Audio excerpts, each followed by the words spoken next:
Again, this view coming to you live from Orion. Again, this view coming to you now live from 22 hours Orion. and 19 minutes into Now the Artemis 22 2 hours mission, and 19 minutes into the Artemis 2 mission, approximately 10-day mission. Now 22 hours and the view you see is coming from a camera on the tip of one of the four solar arrays on Orion. And each Again, four solar arrays, panel, and there are 3 panels per wing. There are 3 panels per wing. Each of those is 6.5 by 6.5 feet.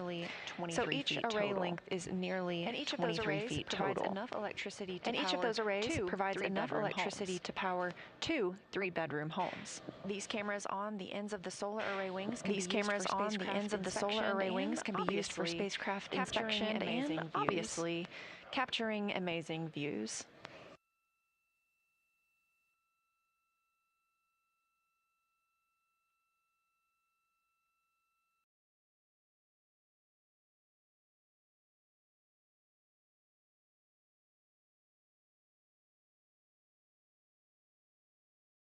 These cameras on the solar arrays are not the only cameras aboard Orion. We had great views from the docking camera yesterday as it was focused on the interim cryogenic propulsion stage while pilot Victor Glover was piloting the Orion spacecraft. The Prox operations demonstration was allowing the crew to practice manually flying Orion. Of course, Victor Glover being the first person to do so. This helps ground teams learn more about how Orion flies in space when conducted manually, and helps us prepare for future Artemis missions, during which the crew will need to dock to lunar landers.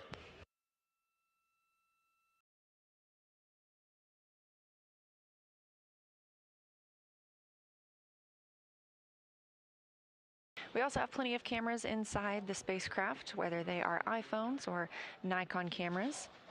We expect to get some great imagery from the crew, not only of the Earth and the Moon, but also of their life inside Orion.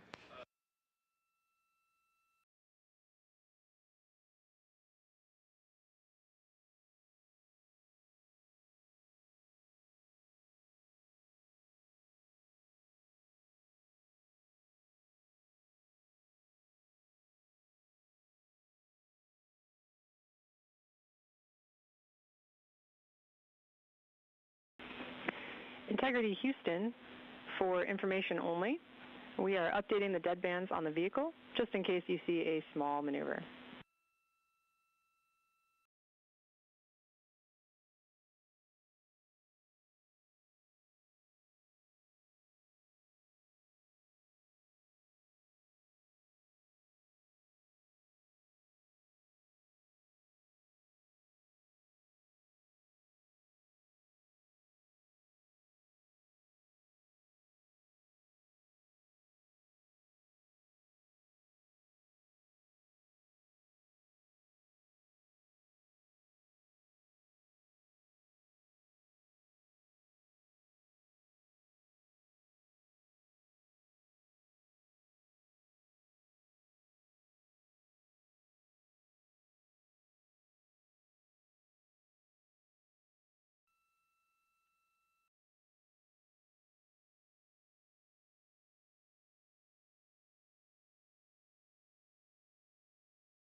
tested integrity to the 4K encoder cable swap activity is complete. Houston copies.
Hours and 27 minutes into the flight of Artemis 2, we heard a call from the ground to the crew that they were turning off dead banding. Dead banding is, and that they may see some motion with that. Dead banding, if you compare it to lane assist in your car, helps you keep traveling on the straight and narrow and keeps us within the path that we are intended. The team let them know that they were going to turn that off for the time being and that they could expect some motion.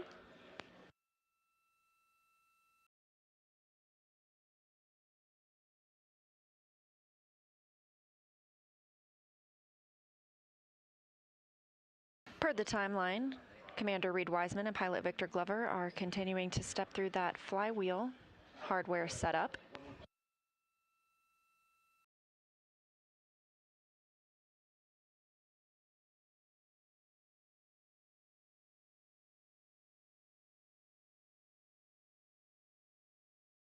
Ahead of the translunar injection burn, the crew is also using a syringe and a straw to store water in some contingency urinal bags.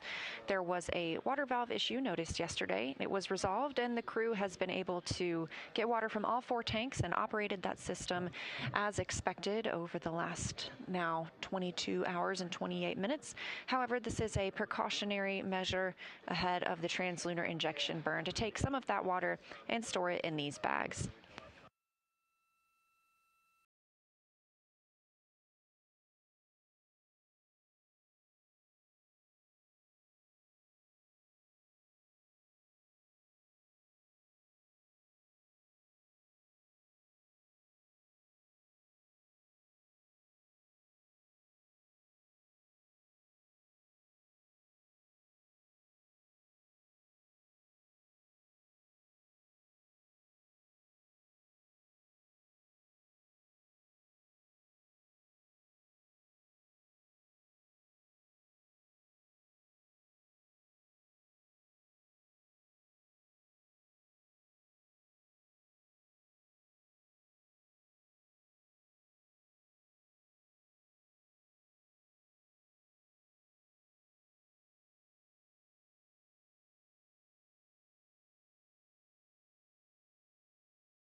A little bit of a change in view. If you look closely now at Orion, you can see a little bit more of a couple of those solar arrays. Because the crew members are setting up the exercise device and preparing to get in their required exercise for the day, teams make sure to park the solar arrays. This helps prevent any loads being imparted on them that could potentially damage them while the crew is exercising in Orion.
22 hours and 35 minutes mission elapsed time into the Artemis II mission, and our 4 astronauts are actually part of the science flying. Saliva can tell us a lot about astronaut health, so before, during, and after their journey around the moon, Artemis II astronauts will be collecting saliva samples. These samples will help scientists probe how their immune system reacts to deep space, so NASA can ensure that humans, instead of viruses, thrive in space as we venture to the moon, Mars, and beyond. Let's take a look. Artemis II astronauts' saliva tell us. Saliva can tell us a lot about astronaut health. Just one tiny sample provides a window into what's happening into a crew member's body. When Artemis II flies around the moon, the crew will provide saliva samples for a study called immune biomarkers, which probes how the immune system reacts to deep space travel. This research builds on studies we've done before. Astronauts aboard the International Space Station collect liquid saliva samples with tiny oral swabs that roll around in their mouths. They also provide dry samples by blotting their saliva onto special paper that's carefully preserved at room temperature and brought back to Earth for analysis. Artemis missions won't have much onboard room for a refrigerator to store liquid samples. As a result, crew members will take dry samples periodically during their mission so that researchers can see how their immune system changes over time. NASA has been using saliva samples to help understand astronauts' health for decades. During the shuttle program, they discovered that dormant viruses in our bodies, including the one that causes shingles, can reawaken in space. Researchers are unsure why this happens, but think it has something to do with how the body responds to the extreme environment of space, including changes to circadian rhythms, stress, diet, radiation exposure, and weightlessness. By knowing more about how deep space travel affects the immune system, Artemis missions will help NASA ensure that humans, rather than viruses, thrive in space as we venture onward to the Red Planet and beyond.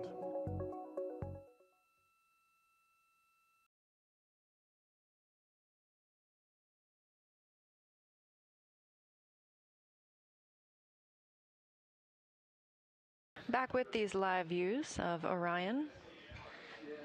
A great view of the European Service Module and the OMS orbital maneuvering system engine that'll be used for the translunar injection burn, expecting that time of ignition in 2 hours, 36 minutes. Translunar injection will be a 5-minute and 49-second burn on the orbital maneuvering system engine, also known as OMS.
Houston Integrity, question on docking camera remove activity. Go ahead, Integrity. Hey, Chris. When we are done removing the docking camera with its cables, we see that the stowage note says it should go back into A3 locker. Are we okay to keep it temp stowed in the docking tunnel? Because we're thinking it eventually will go back on.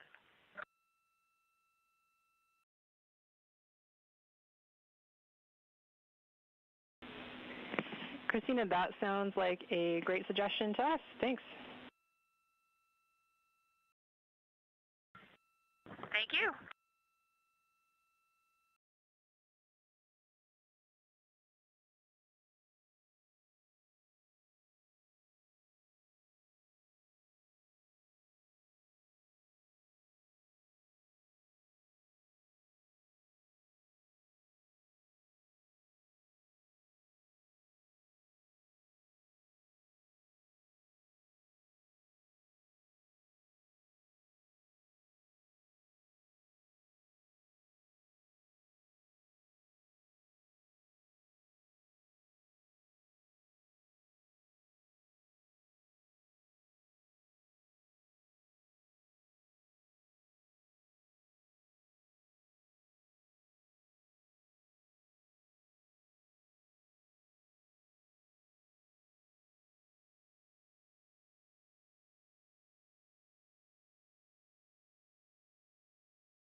Integrity Houston, for your information, post-TLI PCL plans are on board.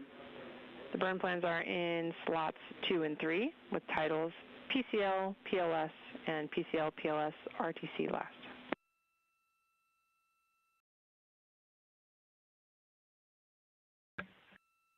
We see the same. Thank you.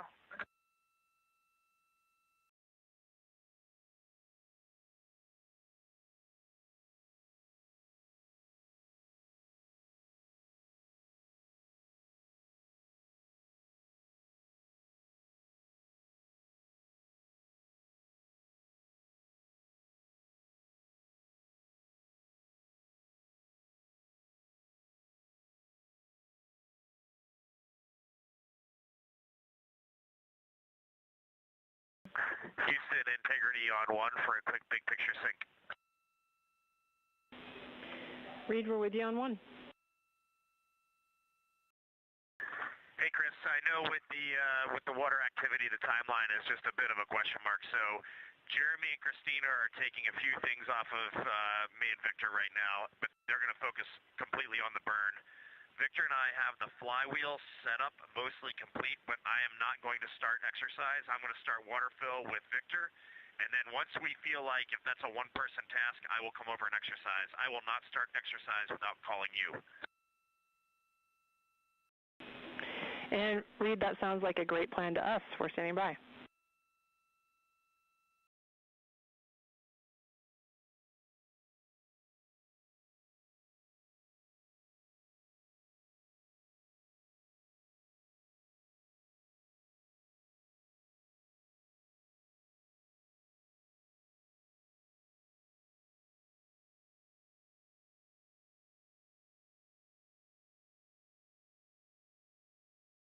Houston, integrity for AGA readings.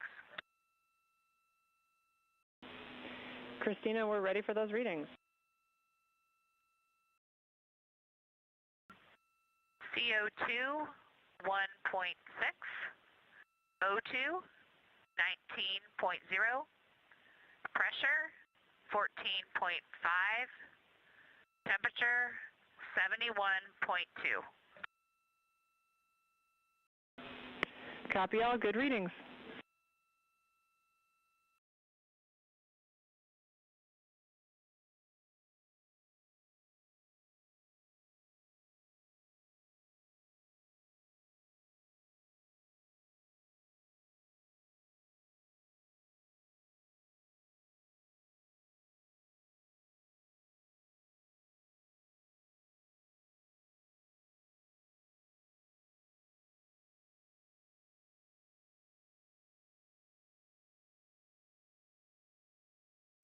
This view live from the Orion spacecraft. We are 22 hours and 48 minutes into the mission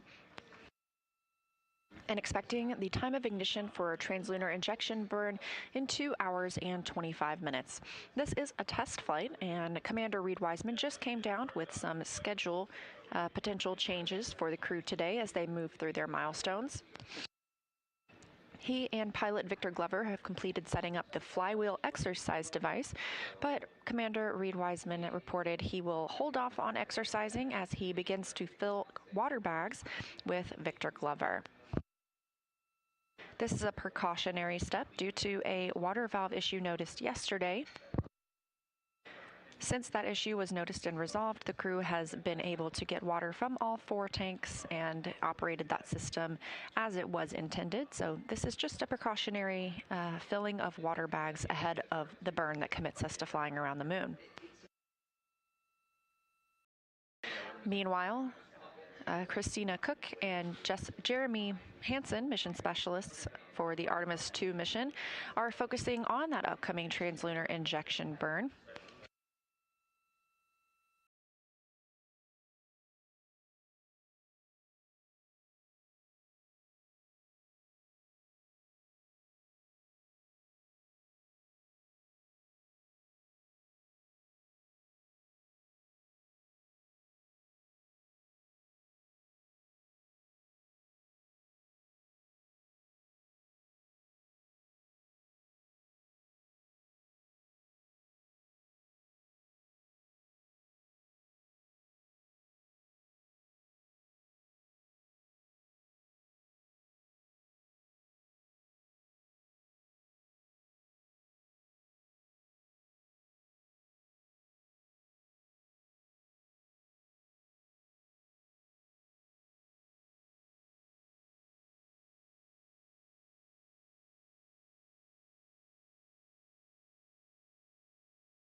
Integrity Houston for docking cam stowage.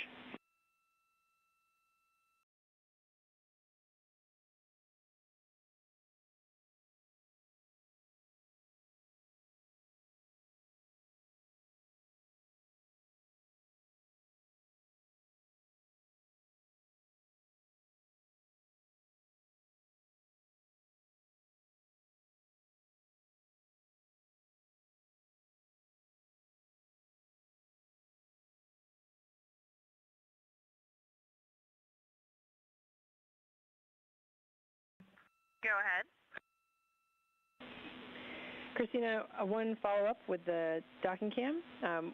We'd like to do our best to protect it, and so our recommendation is if you'd like to leave it temp stowed, please use the case it flew in, or you're welcome to stow it in the locker Alpha 3 per the stowage note.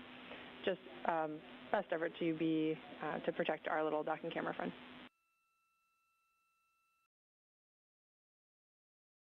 Yes, absolutely. What was the first option you said before putting it in A3? Was it just to cover it with a bubble wrap or something? I just missed the words. Yeah, Christina, you can use, we're recommending the case or the foam packaging that it flew up in. Yeah, sure. I'll package it in its clamshell and it'll live in the docking tunnel. I'll let you know if that does not work. Thank you, Christina.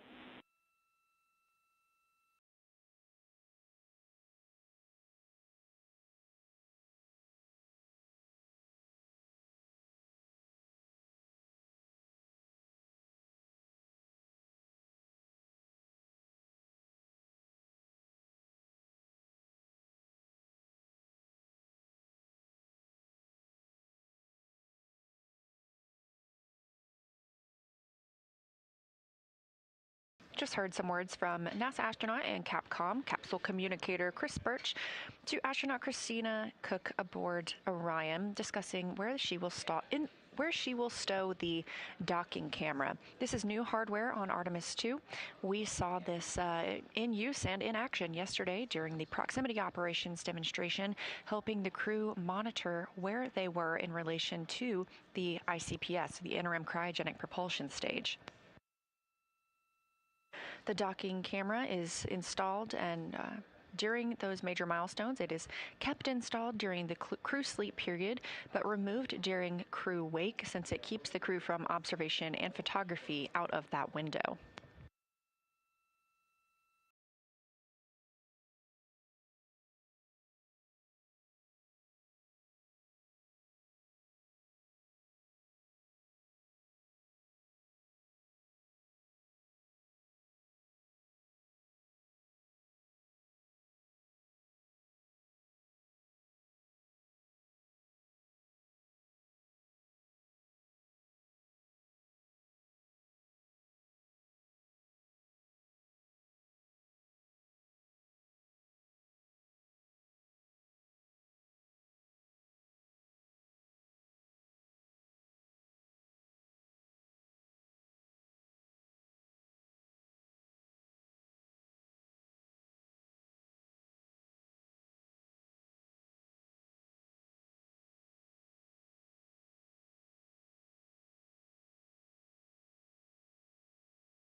Houston integrity. After evaluating, we restowed the docking camera in its clamshell back in A3.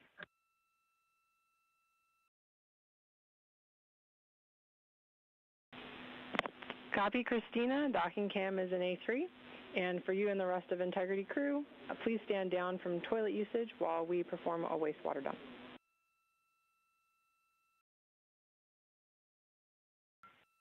We copy.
Houston integrity for timeline. We are deferring the secondary AGA checkout, if you concur, to work on water ops. We concur. Thanks, Christina.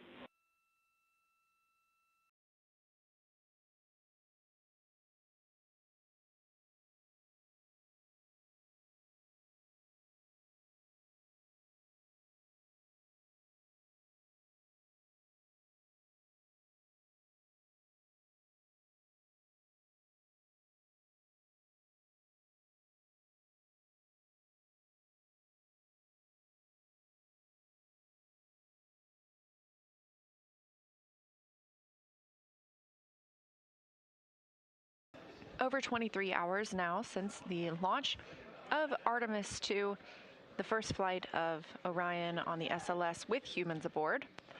View on the left side of your screen, coming to you live from the Orion spacecraft. Now about 18,500 miles away from Earth. It's quite a distance compared to when the Orbit 1 shift came on console today, about 3 hours ago. We were approximately 25,000 miles away from Earth. We will continue to get closer until we reach the point of our translunar injection burn at 6:49 p.m. Central Time. At that time, we'll be about 115 statute miles over Earth. And then the OMS engine that you see on the left side of your screen, that's the Orbital Maneuvering Service engine. It will conduct a 5-minute and 49-second burn that commits the crew to their flight around the moon. This also commits the crew to their splashdown in the Pacific Ocean. And the mission management team here at Johnson Space Center gave the go for that burn this morning.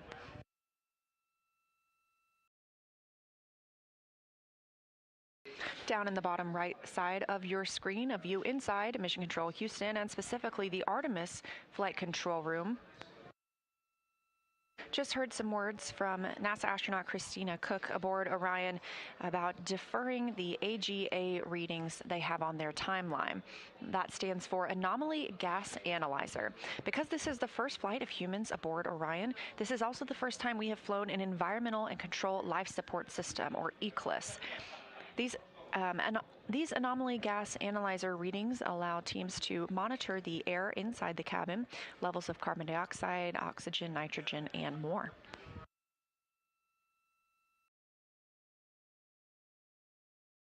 The team is focused, the team of astronauts, I should say, on setting up for the burn, as well as gathering some water from their systems on Orion. They are putting water into bags as a precautionary step ahead of translunar injection burn. There was a valve issue with their water yesterday. It was resolved, and they've been able to use it as planned. So this is completely precautionary ahead of this burn that sends us around the moon.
This is Artemis Mission Control in the Johnson Space Center in Houston, Texas.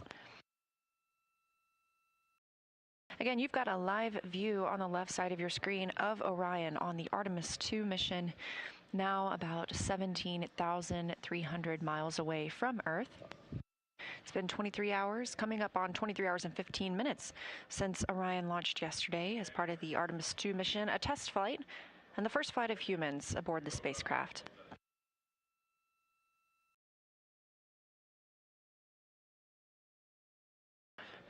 It may seem quiet from the crew aboard Orion, but they are awake and they are very busy.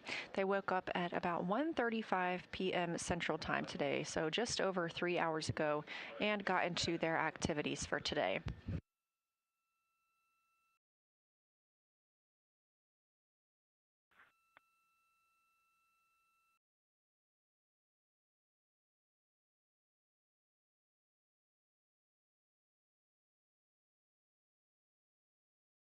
Some of the things the crew has been working on today include preparing for the burn by participating in burn conferences and targeting. They also set up the flywheel hardware. This is what they'll use to exercise during the mission. Integrity Houston, we've had a successful wastewater dump. Toyota is go for use.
Houston, integrity on 1 for exercise.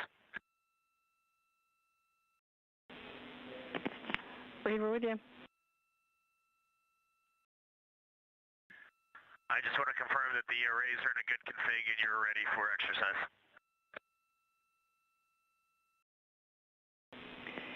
Reed, yes, we are go for exercise. Thanks for checking. Okay, I can't promise this is going to be the full protocol, but I'll at least give it a shot here in the cabin. We have a lot of other work going on, so I may have to defer, but let's give it a try. Here we go. Understood. We're interested in how it goes.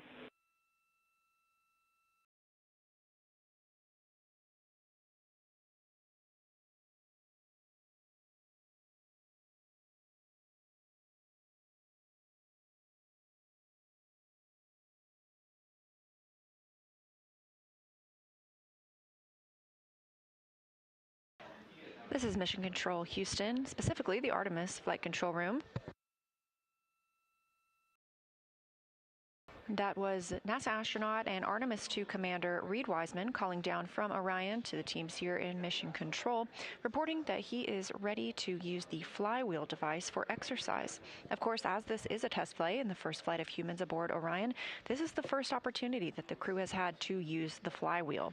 They are slated to exercise for about 30 minutes per day each. And this flywheel allows a compact system that the crew can use for both aerobic and strength exercises. In total, the flywheel weighs only about 30 pounds, and it's the size of approximately a carry-on suitcase, and that's compared to about 4,000 pounds of exercise equipment on the International Space Station.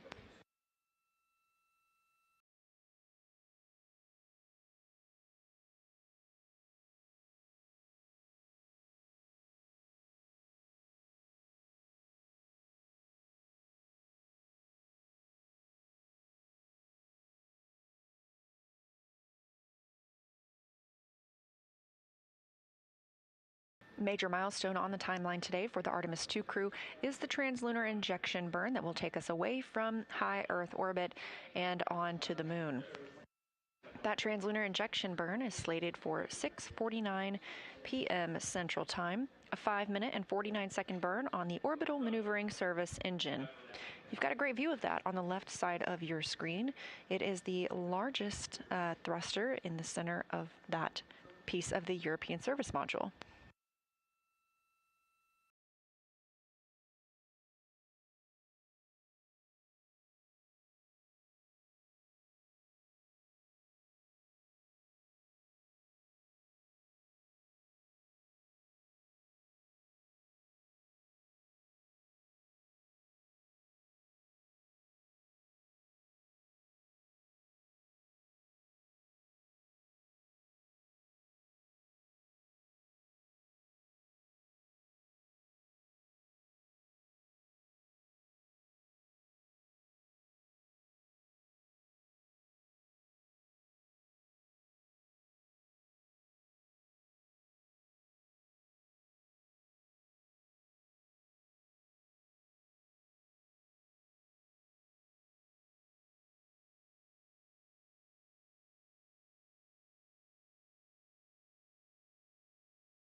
This is Artemis Mission Control here in Houston, 23 hours and 30 minutes since liftoff of Orion atop the Space Launch System rocket yesterday at Kennedy Space Center in Florida.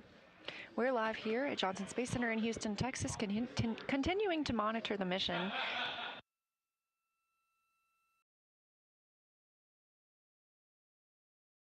On the left side of your screen, you've got a live view from Orion.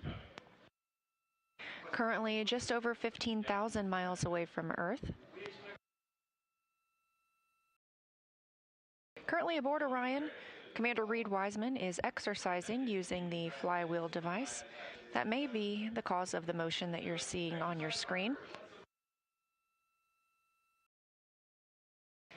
During exercise, solar array wings are parked so that any loads imparted and any movement of the vehicle doesn't damage the solar arrays. And that's where this view is coming from. There are cameras, one each, mounted on the tip of each solar array that allow us to look back at the spacecraft. This is the first time that the crew has exercised aboard Orion, so the team on the ground is eager to hear how it went. Houston integrity question, just curious if you see any vehicle dynamics during exercise.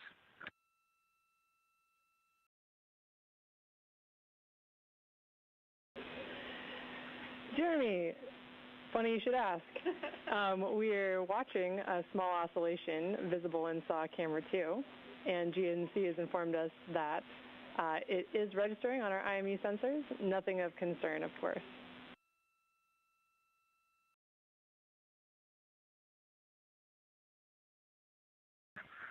Okay, copy. We'll keep Reid exercising.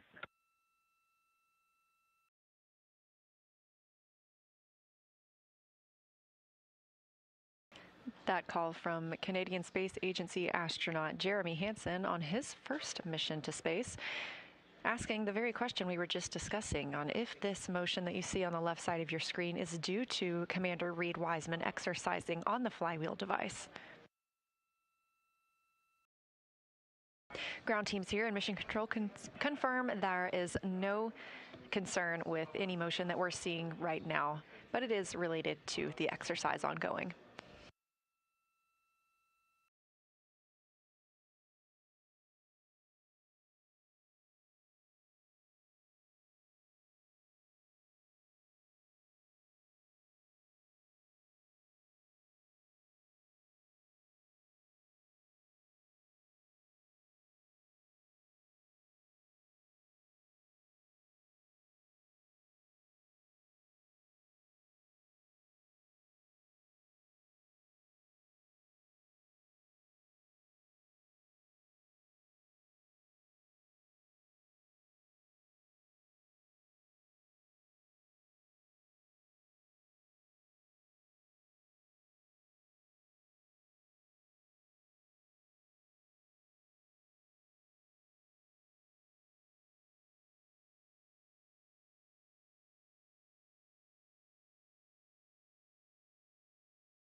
Houston Integrity for Nat Geo. Go ahead, Jeremy. Two questions for you. Did the settings on the GoPro Max, and when I turned it on, everything was wiped clean. So all those settings I updated, and then I turned it off and turned it back on, and 360 video was not there again. So is this something we're going to have to do every time we power cycle the GoPro Max, is re-establish 360 video?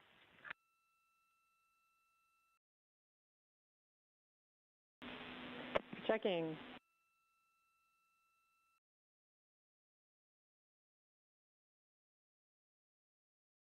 And the other thing you can check on for me is I've got a second GoPro Max here. I expect it is a spare. Where do you want it stowed for the mission if we don't need it?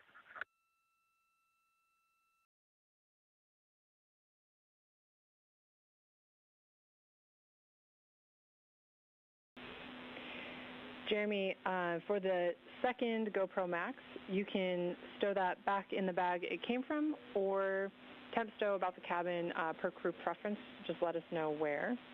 And then we're continuing to look into having to set the 360 again. It's definitely not what we're expecting, so we'll see what we can do. Okay, and there's a couple bags things came out of, so it's not clear to me where this one goes back. So if you can tell me where the Nat Geo Pro Max camera should be put back to.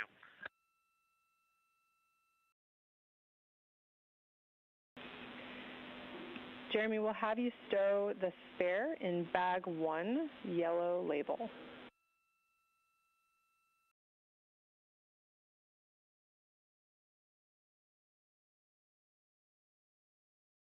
Okay, copy bag 1, yellow label. I assume that is in DE.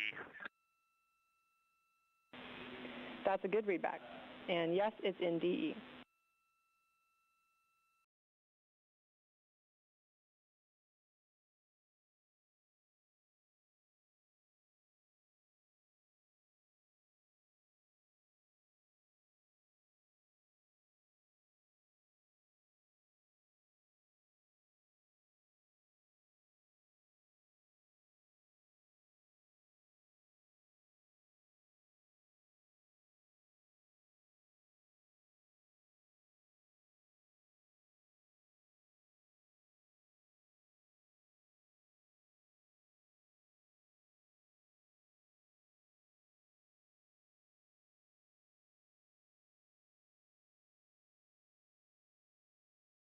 This is Artemis Mission Control, and you've got a live view of the Orion spacecraft from a camera on the tip of one of its solar array wings.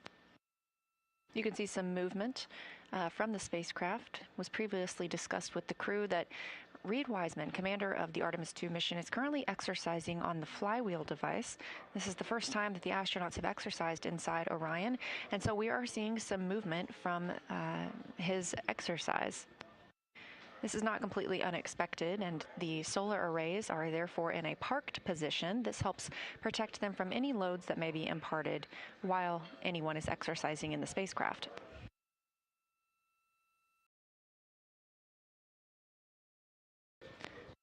We also heard Canadian Space Agency astronaut Jeremy Hansen calling down to discuss Nat Geo and the cameras that he's using.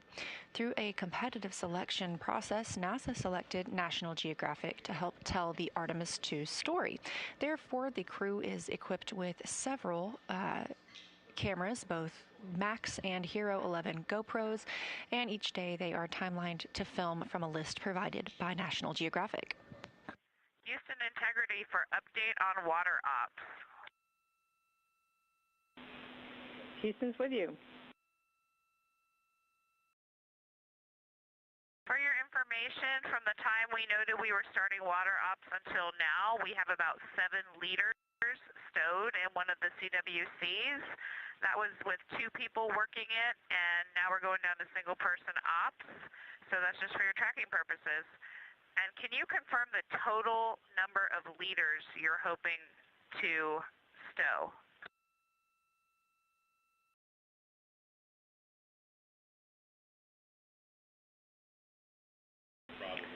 Copy, Christina, checking.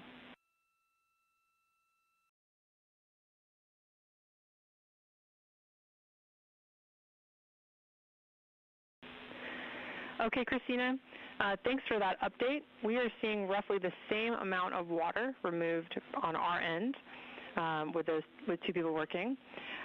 We are probably going to work on this for another 20 minutes before we call you off, and then we will take as much water as we can get from those 20 minutes. How copy? We copy all, thanks. And do you have high confidence in your readings? If so, we will stop tracking on our end.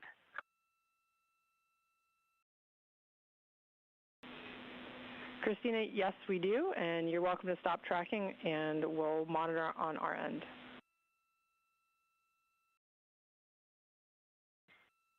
Copy all, thank you.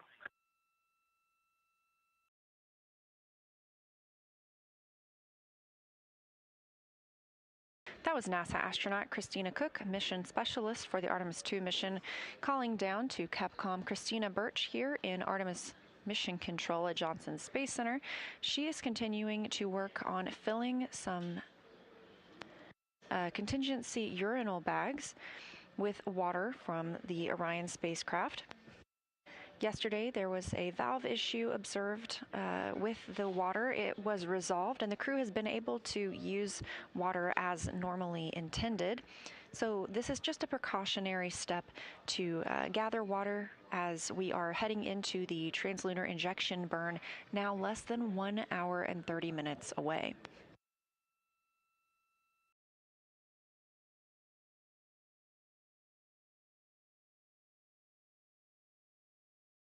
It's been 23 hours and 45 minutes since liftoff. Orion currently 13,500 miles away from Earth.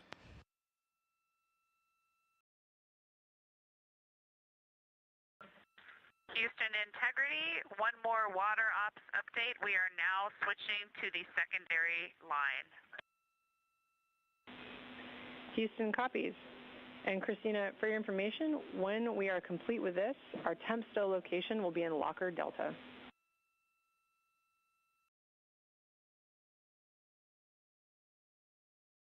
Copy.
Integrity Houston for Jeremy, not Geo Setup.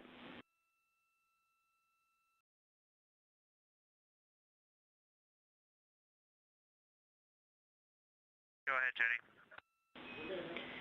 Hey Jeremy, what you called down previously about the unexpected settings wipe was a surprise to us as well. We would like you to reperform step 3, which is to configure the GoPro Max again with the second or the backup camera. We want to try and understand if this issue affects both cameras or just the one. We think it might be a rad hit or something.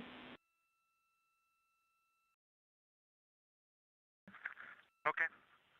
Luckily, Reed was in the way. I didn't stow that one yet, so I'll go ahead and swap them out and see what happens. All right, thanks. Good job, Reed.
Integrity. Plus X flange heaters are on and prop avionics are configured.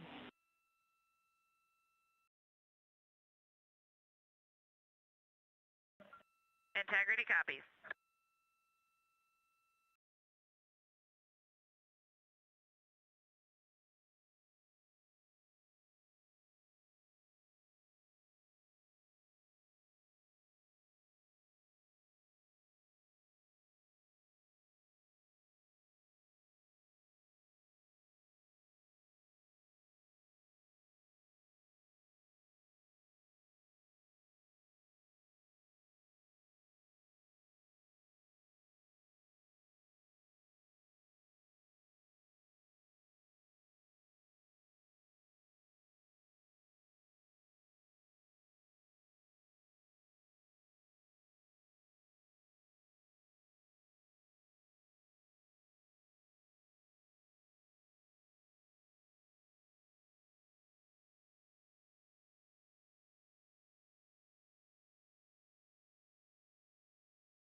Houston, integrity on 1. If you have about 60 seconds for a flywheel big picture, I would like to give it, but it's not critical. I can do it later today. Reed, we're ready for it. We'll take it now. Okay, first things first, huge kudos. It works. The sound suppression is also fantastic.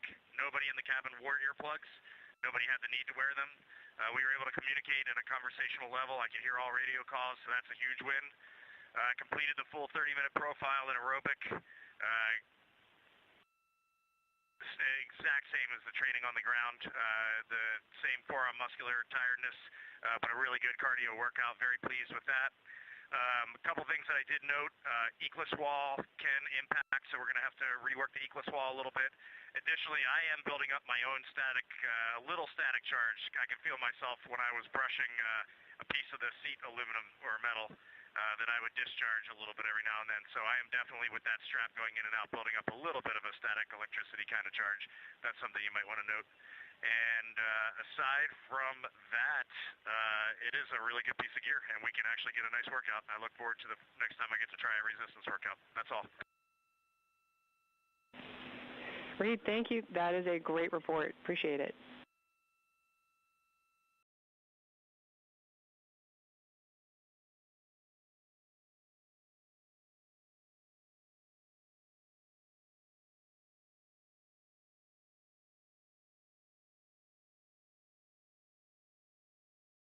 This is Artemis Mission Control in Houston, Texas.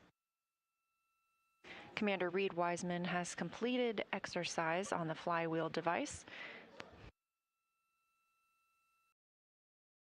This is the first time anyone in Orion has exercised, and so he called down to the teams here on the ground reporting some of the things he learned during that time frame, including just some static electricity building up while he was using the flywheel. This is a test flight, and so every single piece of data is brand new and helps us prepare for future missions.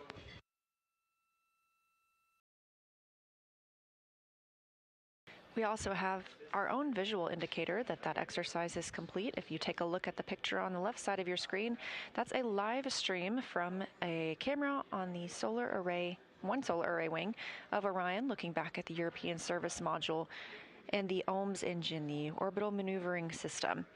While Reed Wiseman was exercising, we were actually seeing some movement due to the loads imparted on the spacecraft. Those solar array wings are parked during that time frame to keep them protected and safe from those loads. So during that exercise, we saw some movement. Obviously, that's now completed, so Orion is back in a still configuration.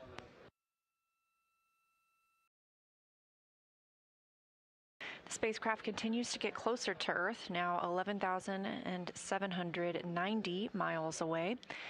When the Orbit 1 team came on console at 1:30 p.m., so about 4 hours ago, we were approximately 25,000 miles away from Earth. We'll continue to get closer and closer to our home planet until about 6:49 p.m. Central Time. We will be 115 statute miles away from Earth at the time of the translunar injection burn. The mission management team here in Houston gave the go for the translunar injection burn earlier today. That's the burn that will commit us to flying by the moon. Since launch, we've been in a high Earth orbit and maintained there thanks to some perigee and apogee raised burns. This translunar injection burn is what commits the crew to the full length of the mission, sending us beyond the moon for the first time in over 50 years and bringing us home for a splashdown in the Pacific Ocean.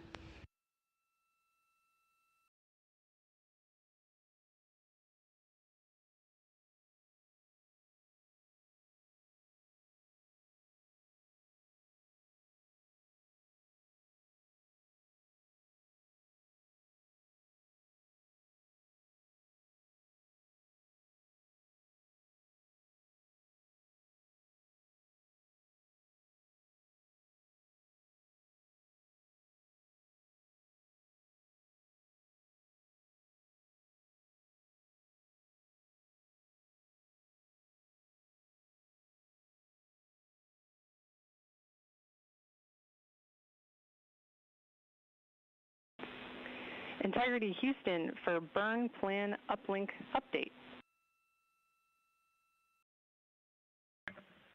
Go. All right, we have updated burn plans in 5 different slots. This would include the HEO Rev2 deorbit burn plan, post-TLI abort plans for both 8-hour and 16 hours post-TLI, and the corresponding RTC last for each of those. And those slots will match what you have in your burn plan. Let me know if you want any more info.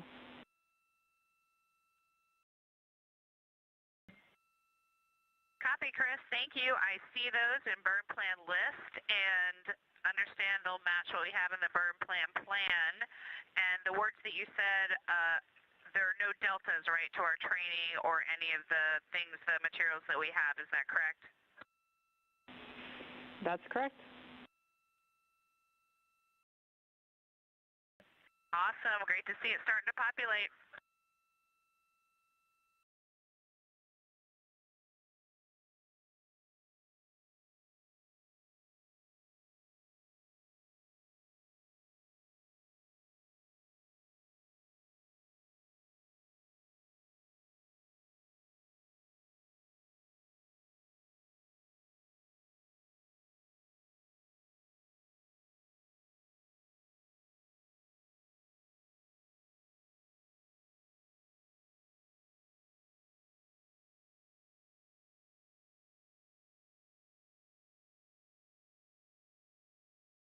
Now, just over 24 hours into the Artemis II mission, after a successful and smooth liftoff and ride to orbit yesterday on the Space Launch System rocket and the Orion spacecraft, our Artemis II crew is currently 11,260 miles away from Earth.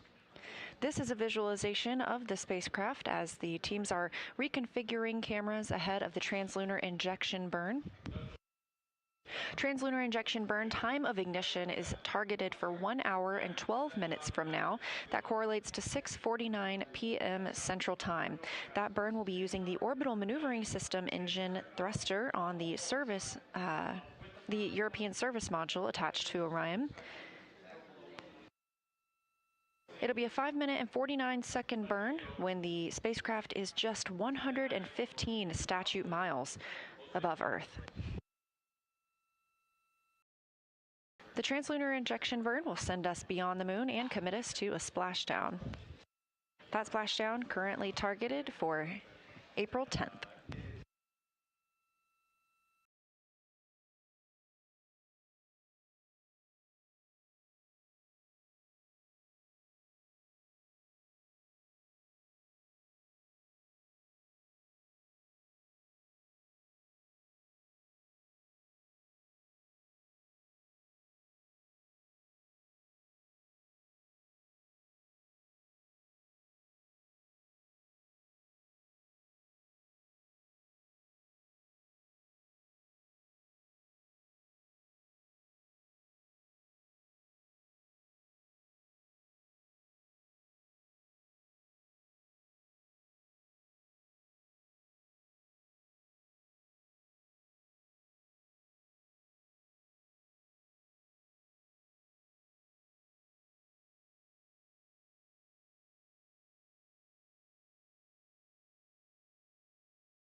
Houston Integrity for Nat Geo.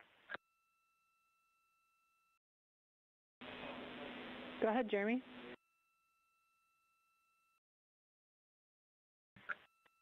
Yeah, I seem to be getting intermittent, but the same signature from the other GoPro Max as well. That if I power it off, even when I leave it plugged in, so I don't think it's a battery issue, it defaults or it comes back on into regular video, not 360 video. So I think we just need to ensure it's in 360 video every time we power it on.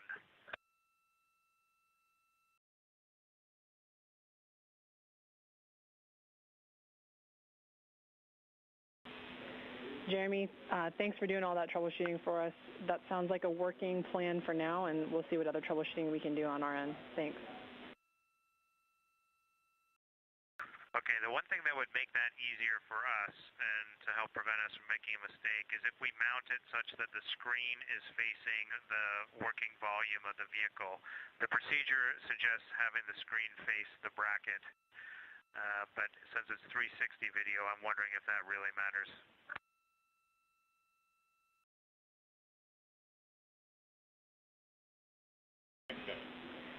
Copy, Jeremy. Yeah, you are welcome to mount the screen facing the volume if that is your preference.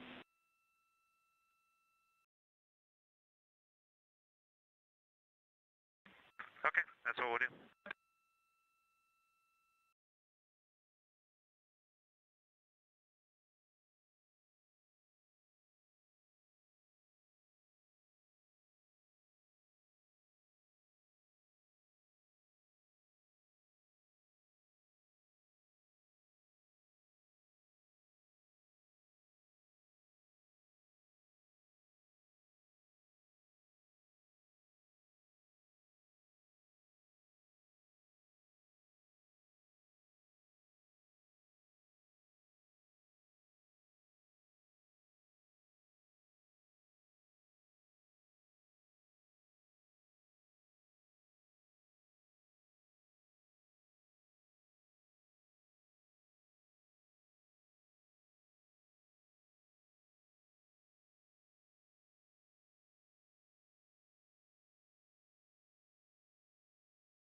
This is Artemis Mission Control at Johnson Space Center in Houston, Texas, counting down to 1 hour until translunar injection burn time of ignition. On the left, the data visualization you're seeing is ARROW, the Artemis real-time orbit website. If you look closely, you can see we are now under 10,000 miles away from Earth. That will continue to decrease until we get to 115 statute miles above our home planet. That'll be the closest the crew is to the planet until they return for their splashdown on flight day 10.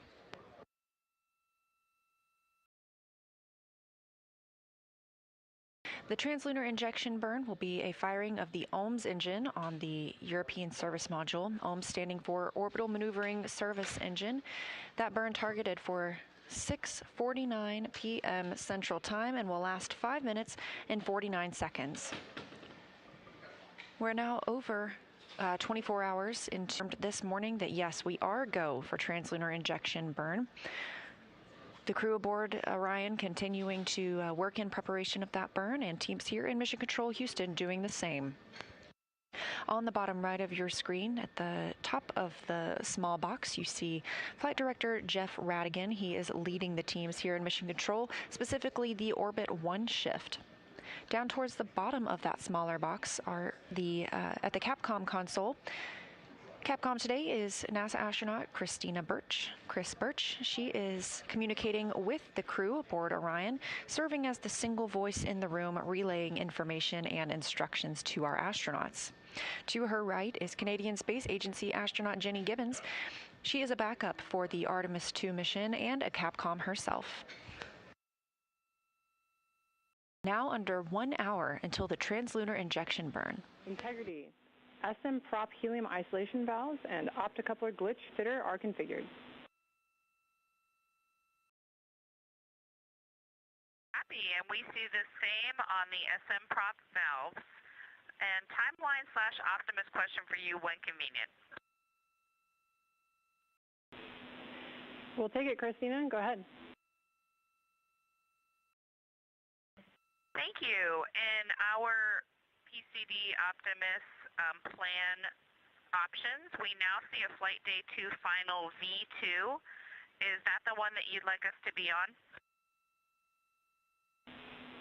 Yes, Christina, that's the one. Copy that. And question, if we put crew notes on a previous plan, like the Flight Day 1 plan, after these plans were uploaded, but before we switch to them, will you still get those?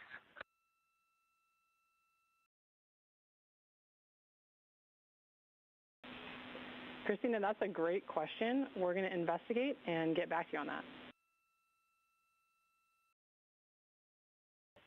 Copy, thanks.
Integrity Houston, 2 minutes to DSN to TDRS West handover.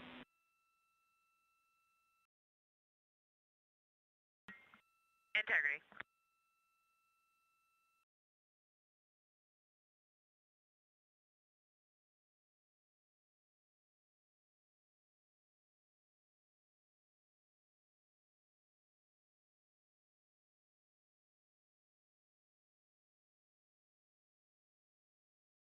This view on your screen coming from the Orion spacecraft, and that call from the crew, or from the Capcom here, Chris Birch, to the crew aboard Orion, letting them know they are going to be switching over from the Deep Space Network to TDRS, Tracking Data Relay Satellite System. This is the same communication system that we use aboard the International Space Station, and we're able to use this right now because the crew is getting closer to the Earth as we speak.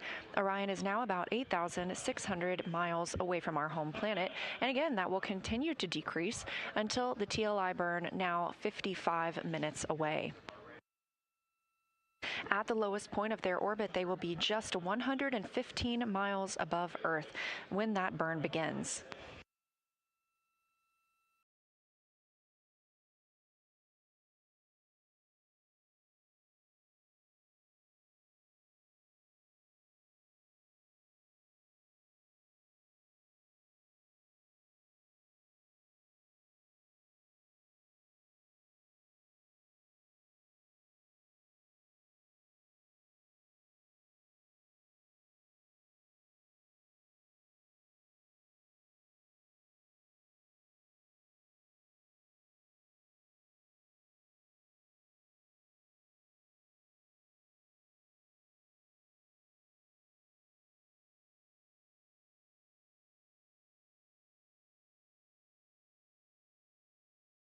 And we are handing over to the Tracking Data Relay Satellite System. So we're back to that visualization. The Artemis Real-Time Orbit website, also known as ARROW. You can access this at any time by visiting nasa.gov, searching for ARROW. This gives you a great time, day or night, to see where Orion is in relation to the Earth and the Moon.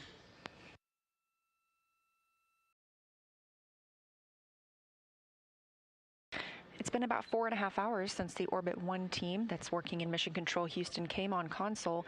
At that time, we were 25,000 miles away from Earth, and you can see how rapidly we continue to grow closer to the planet.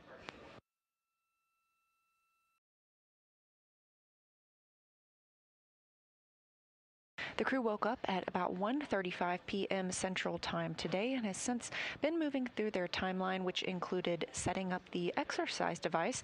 Commander Reed Wiseman using that flywheel exercise device for the very first time. The crew has also been filling water bags. There was a water valve issue yesterday. It has since been resolved, and the crew was able to use the water dispenser as planned. However, this is, again, precautionary ahead of the translunar injection burn to go ahead and get some water out of those 4 tanks aboard Orion.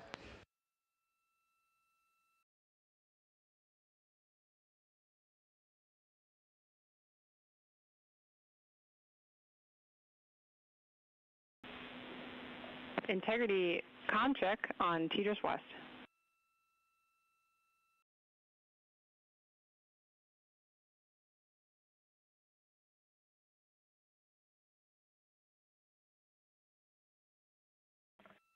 Loud and clear on TDRS. How us? We have you the same. And Christina, while I have you, with our proximity to TLI, we'd like you and Victor and whoever else is working on the water bag ops to please stand down, and we will focus on our TLI prep. And also please confirm that you are complete with exercise.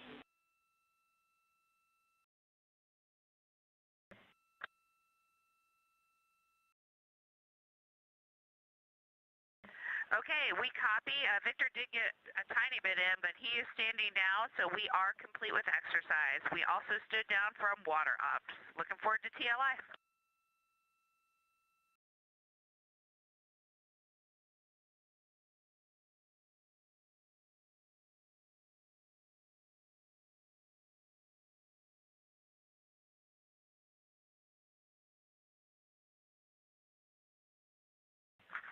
Houston, one clarification on exercise when you got a second.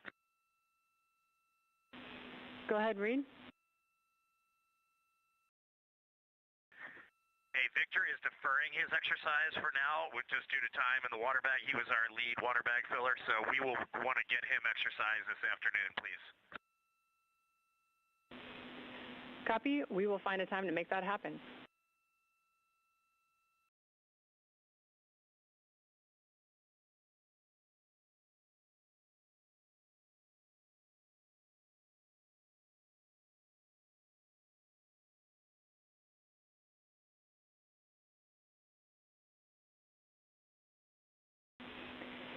Integrity for some Nat Geo troubleshooting for Jeremy when you have a moment.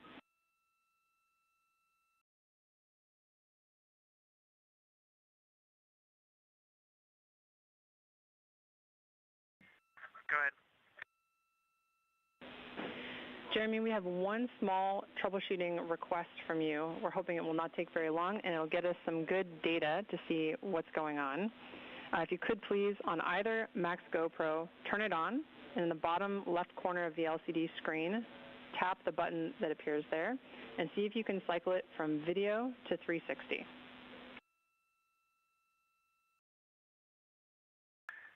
Yeah, I can. That's how I've been getting it to 360 mode, is by tapping that. Okay. Copy, Jeremy. Thanks. Good data. And then for Reed specifically, but also the entire crew, there is a crew message on board for GoPro exposure adjustments.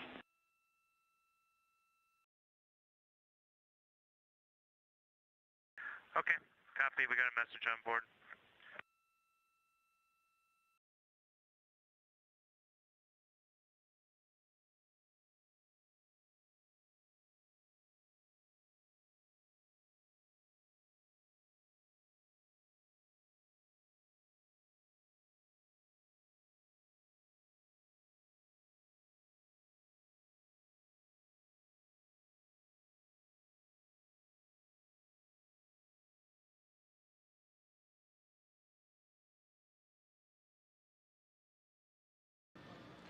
One day and 25 minutes mission elapsed time into the Artemis II flight, the first flight of humans aboard the Orion spacecraft. Our crew is NASA astronaut and Commander Reed Wiseman, pilot Victor Glover, mission specialist Christina Cook, and mission specialist and Canadian Space Agency astronaut Jeremy Hansen. Teams here in Mission Control Houston are preparing for the burn conference, during which they'll call up to the crew the status of the vehicle, any actions they need to take for the translunar injection burn. Translunar injection burn time of ignition. I've got some AGA ratings for you before we power it down when you're ready. Thanks, Jeremy. We're ready for those. Okay, CO2 is only 1.2. O2 is 19.1, temperature is 73.1, and the pressure is 14.4. Copy. Great readings. Thanks.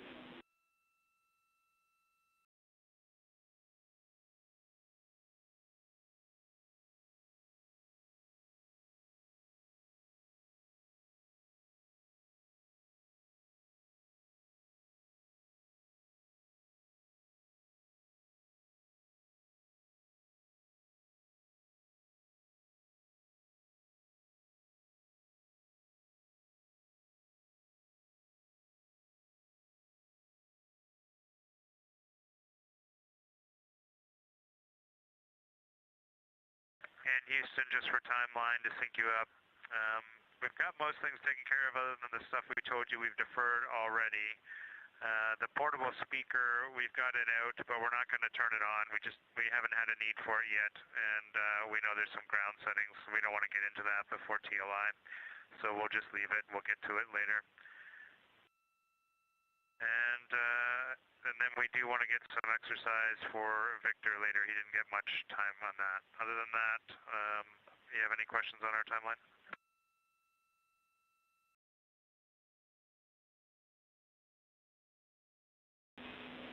Thanks for the update, Jeremy. Copy the speaker, and yes, understand Victor, an exercise was cut short earlier today, so we'll prioritize getting him some time this afternoon. Thanks. No further questions.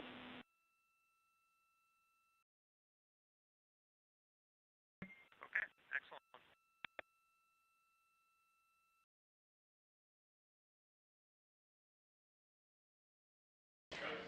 Calls from the crew aboard Orion down to Mission Control here.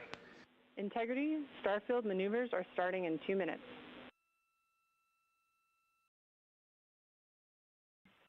Integrity copies. That's the voice of Canadian Space Agency astronaut Jeremy Hansen. He was previously working with the National Geographic equipment and on that timeline, troubleshooting some of the camera settings that he was having trouble with.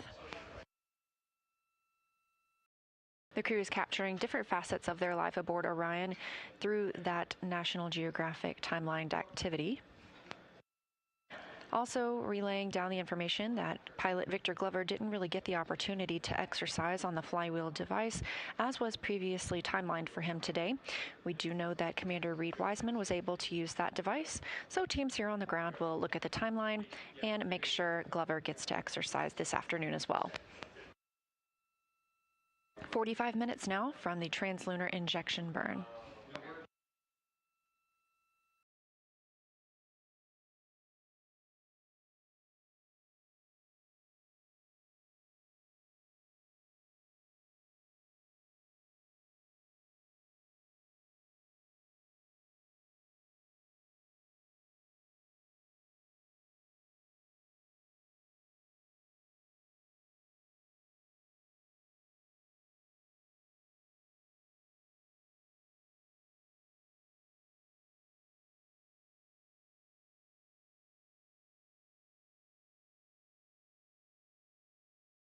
Houston Integrity, we just want to make sure in step 15 there's no change to the final burn plan.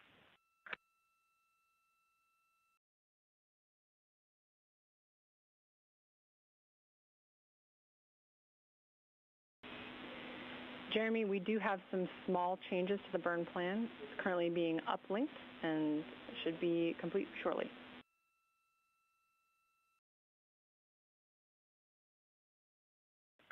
Okay, copy that.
Integrity, Houston is ready for the burn conference when you're ready.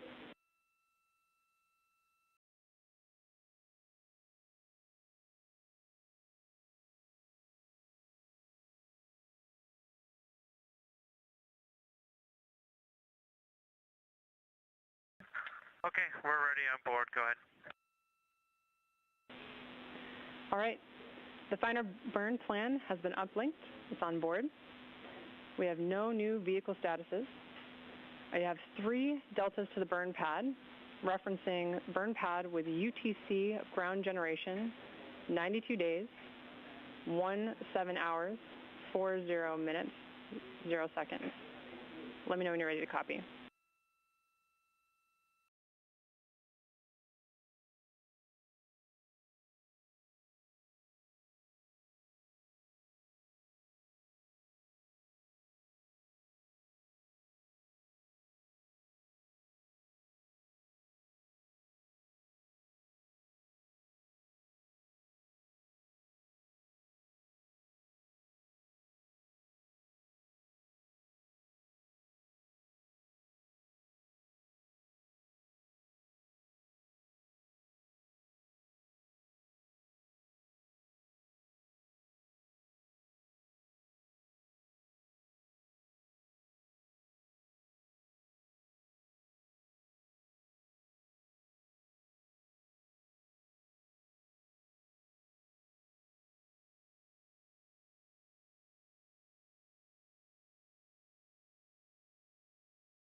Integrity Houston, did you copy my last?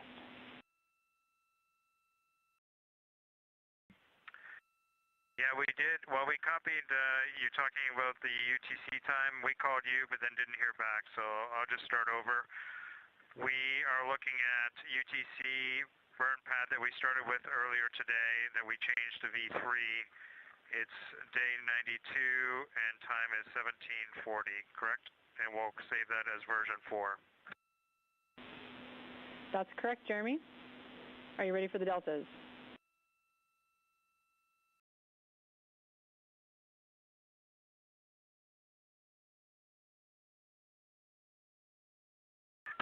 Okay, go ahead, your deltas. All right, all three are in the guidance solution box. Delta V totes, 1276.3 feet per second. TGO, 5 minutes, 50 seconds.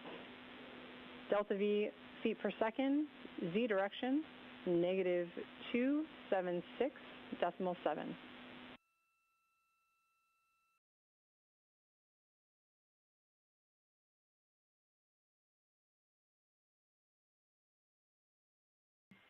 Okay, we're going to take another second of TGO, and we changed the Z direction, and we got the new Delta V tote of 1276.3. Good readback. And if you can, we'll take a status of the crew power downs for the pre-TLI timeline block. Okay, power downs are complete, Chris. Copy, power downs complete. Do you have any questions for us?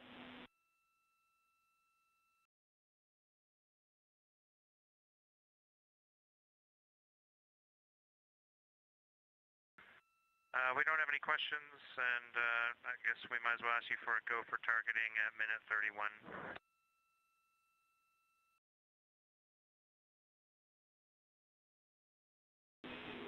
You are go. You can disregard that. We'll just verify and initiate. You are go. That's exactly right, Jeremy. Expecting that to happen automatically.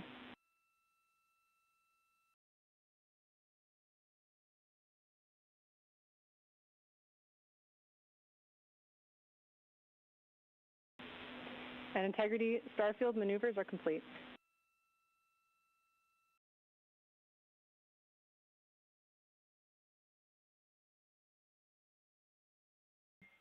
Copy.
Now under 35 minutes until the translunar injection burn time of ignition. Again, we're expecting a 5-minute, 49-second burn on the OMS engine. This stands for Orbital Maneuvering System. It's part of the European Service Module on Orion. This is a live view from Orion looking down towards that European Service Module. You can see one of the solar arrays down in the bottom right. Orion continues to grow closer to Earth, now 5,000 miles away from the planet. At the time of ignition for the translunar injection burn, we will be just 115 miles above planet Earth, and approximately 1,000 pounds of fuel will be burned during translunar injection. Prior to heading to the moon, Orion must be at least one fault tolerant in all of its systems. Mission management team earlier today did poll go that we are ready for the translunar injection burn on time tonight. At this point, Orion has been in an elliptical orbit in contrast to the space station's circular orbit and was previously on the Deep Space Network, the first humans to be on that network in over 50 years. They've transitioned back to the tracking and data relay satellite systems that we are used to seeing for our friends aboard the space station. Earlier today, the crew powered on the rotational and translational hand controllers. These were used yesterday in the proximity operations demonstration when pilot Victor Glover manually flew Orion for the first time. Powering these on allows them to serve as a backup in case the burn didn't last as long or put us in the proper phase. The crew would be able to command small burns from the OMS engine on the service module in order to maintain a proper attitude. But all systems are looking good ahead of translunar injection burn, again scheduled for 6:49 p.m. Central Time.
Integrity, TLT, and OrbGuide converged. We're taking a look, but initial results are looking good. Okay, we're just comparing values right now.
Integrity.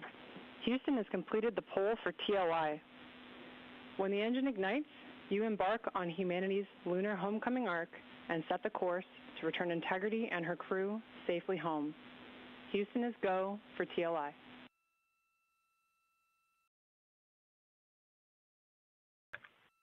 Integrity copies, and your Integrity crew is go for TLI.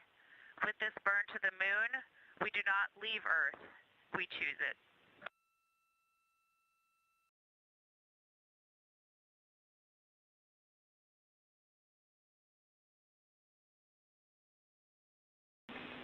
Integrity copy. Thanks for those beautiful words.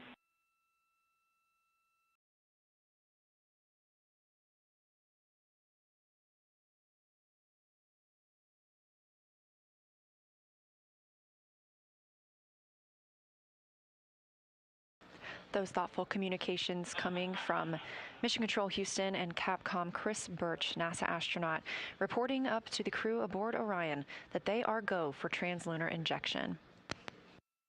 Equally thoughtful words coming back down from mission specialist NASA astronaut Christina Cook, ready for translunar injection to fly by the moon and also return home to our planet.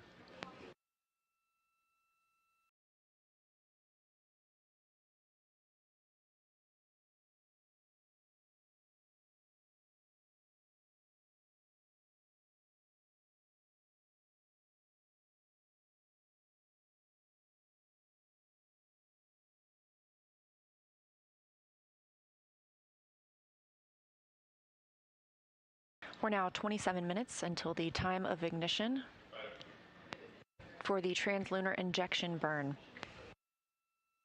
Orion now only 3,700 miles away from Earth. Again, that'll... Integrity, we've finished verification of our onboard targets. They look good.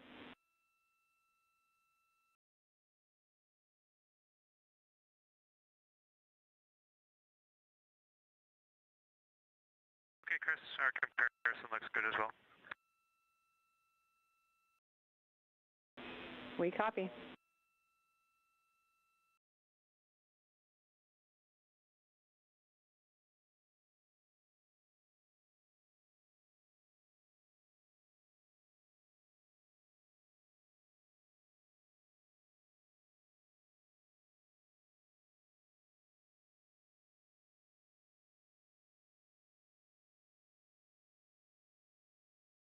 One day, 48 minutes since the liftoff of the Artemis II mission, our 4 astronauts aboard, Commander Reed Wiseman, pilot Victor Glover, and mission specialists Christina Cook and Jeremy Hansen, all flying aboard Orion, the first flight of humans on this spacecraft. We are 25 minutes away from the time of ignition of the translunar injection burn. This is a 5-minute, 49-second burn on the Orbital Maneuvering Service engine on the European Service Module. The view on the left side of your screen, looking down towards that portion of the spacecraft, you can see the solar arrays, which gather power from the sun and store that in Orion's batteries. The spacecraft now 3,400 miles away from Earth. That'll continue to decrease until the time of ignition for translunar injection, when the spacecraft will be just 115 miles above our planet's surface.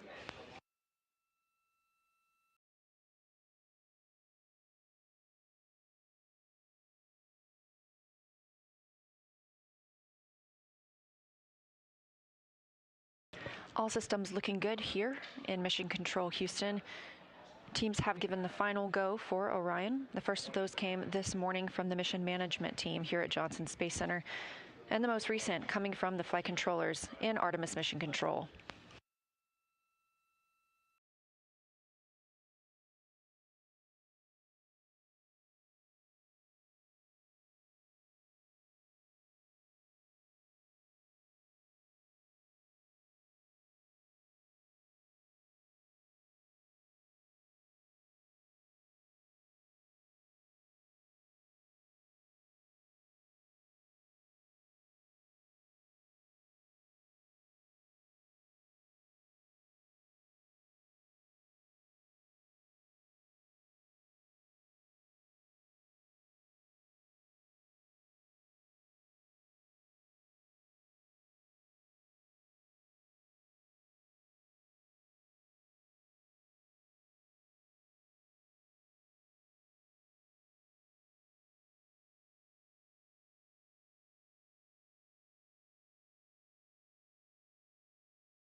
You're looking at a live view inside Artemis Mission Control here at Johnson Space Center in Houston, Texas. Flight control team, specifically the Orbit 1 flight control team on console, being led by Flight Director Jeff Radigan. You've also been hearing the voice of Capcom Chris Birch, a NASA astronaut communicating with the crew aboard Orion.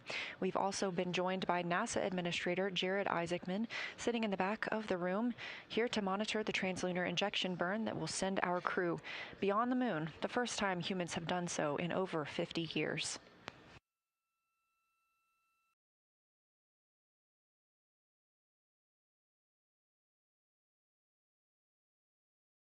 Orion is now under 2,800 miles away from Earth.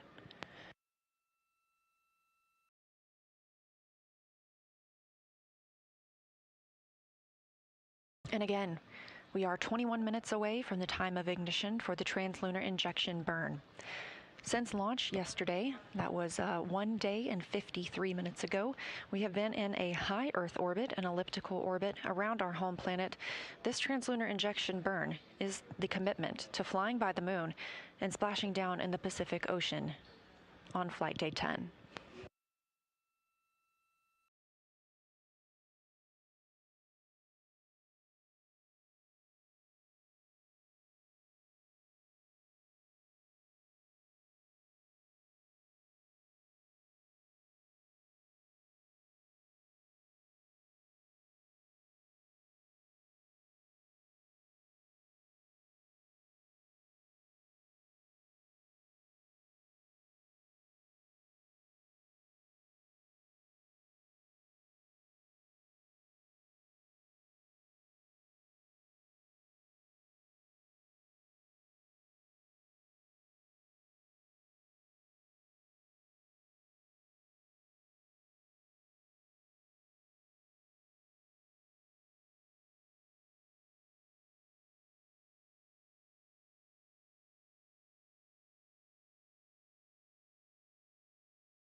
Integrity, tank pressures are good for the burn.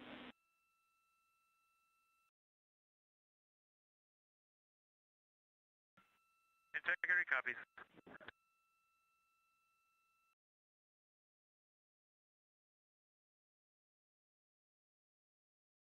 Under 20 minutes now from the time of ignition for the translunar injection burn.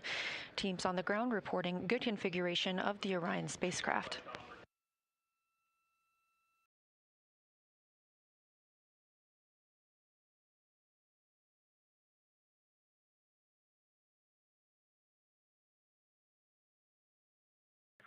All right, and Houston, we're showing DBDT, it's fluctuating, but 0.0129,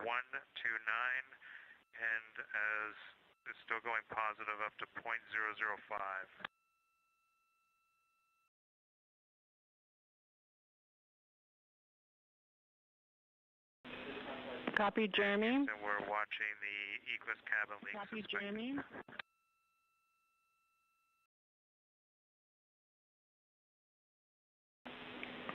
Jeremy, we see DPDT stable. We want you to continue to monitor. Continue to monitor via procedure number 2.1.0. I did notice a change in the fan speeds just prior to that.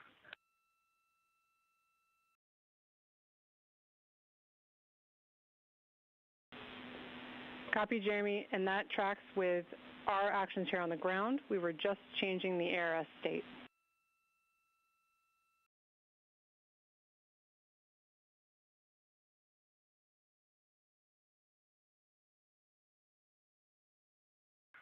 Okay, we will continue to monitor this as well with you in parallel, and we'll keep progressing with the burn.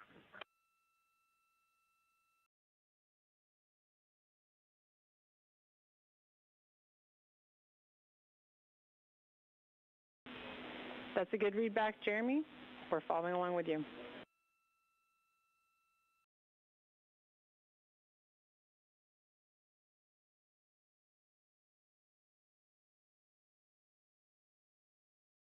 Calls from Mission Control Houston and Orion as they received a cabin leak warning.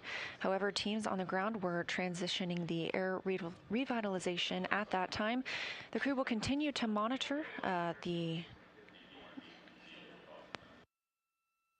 status inside the cabin. However, we are still go for translunar injection burn at this time.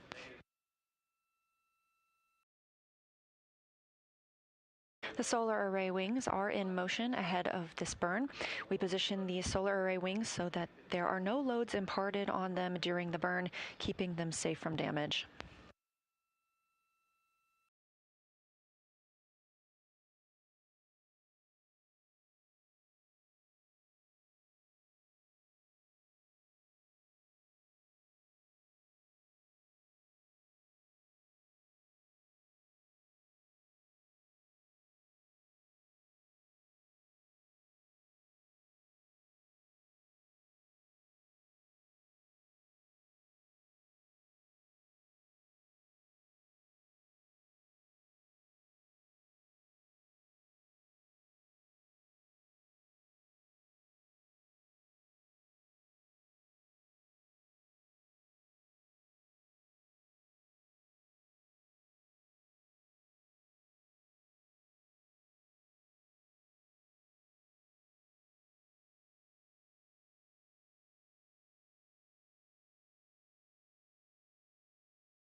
Integrity, we see a stable cabin pressure. We believe that this is associated with commanding we were doing for ARS, and we will be doing some suspected leak cleanup actions after TLI. For now, we are continuing to press for TLI. Okay. Crew's feeling good about where we're at right now. That is all tracking, and we are go to continue. Houston copies. Thanks, Jeremy.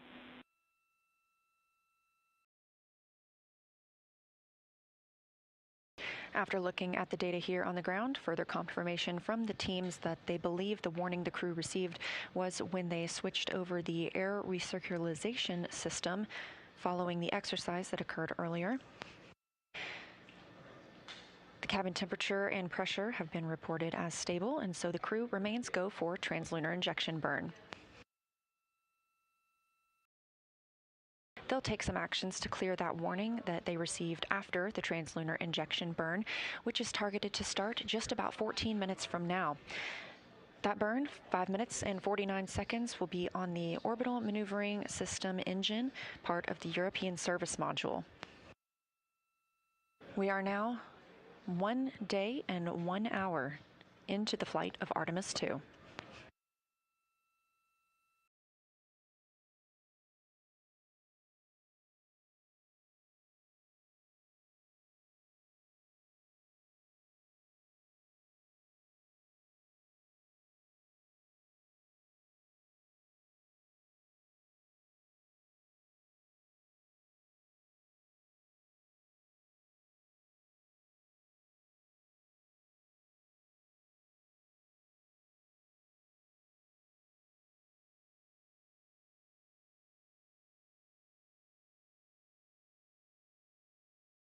"13 minutes from the time of ignition, Orion just about 1,300 miles away from the Earth's surface." Integrity, maneuver to burn attitude starting in 2 minutes.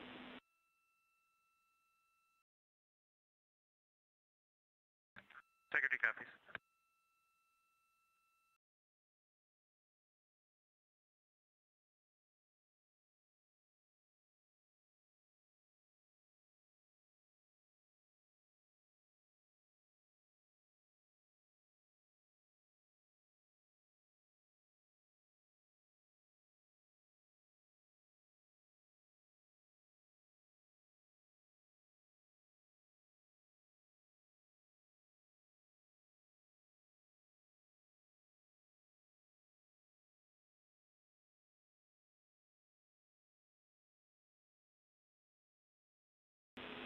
Integrity, saws are configured for the burn.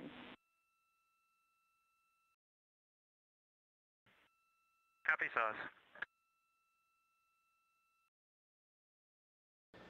The calls you hear in Mission Control Houston coming from Capcom NASA astronaut Chris Birch up to the crew aboard Orion.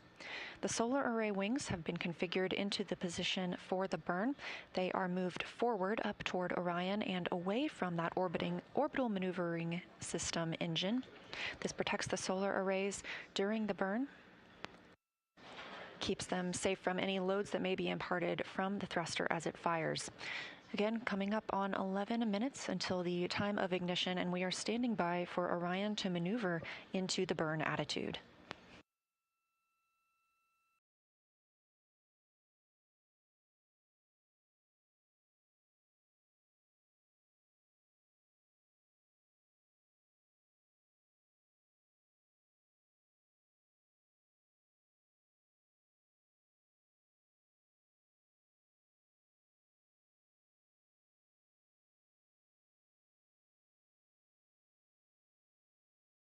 Orion now just 1,000 miles above Earth.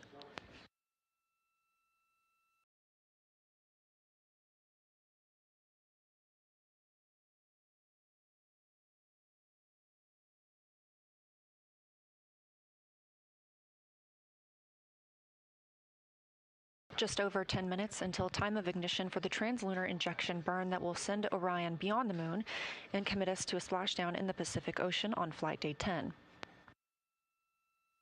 Approaching 900 miles above Earth's surface, and at time of ignition, Orion will be just 115 miles above Earth, approximately 250,000 miles away from our lunar neighbor.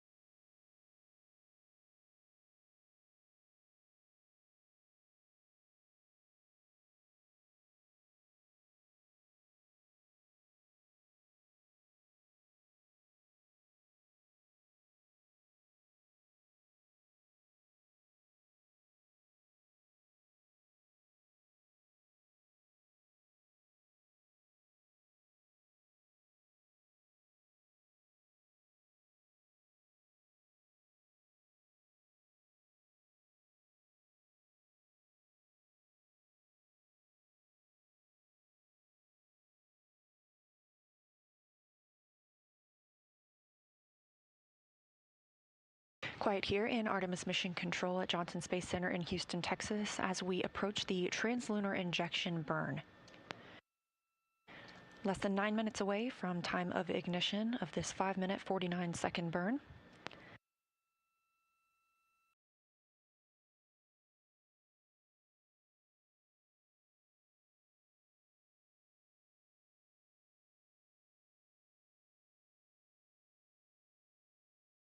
Again, the crew received the go for this configuration this morning to proceed with translunar injection from the mission management team here at Johnson Space Center.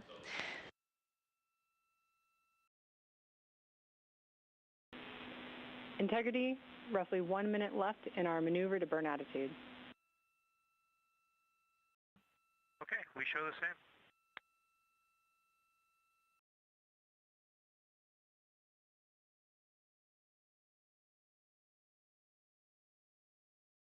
Orion now 650 miles away from Earth and continuing to be maneuvered to its burn attitude, or its proper positioning for that translunar injection burn. All flight controllers here continuing to monitor their systems, and everyone remaining go for our journey to the moon.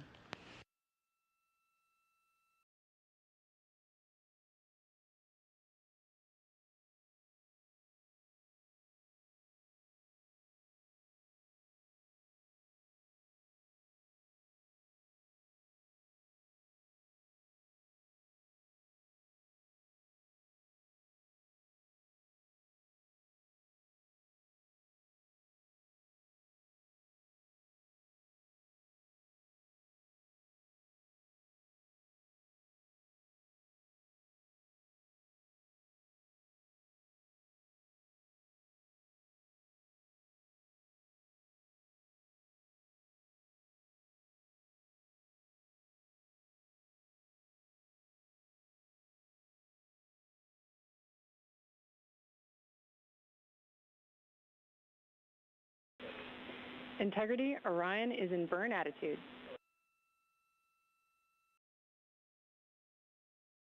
Okay, we show the same.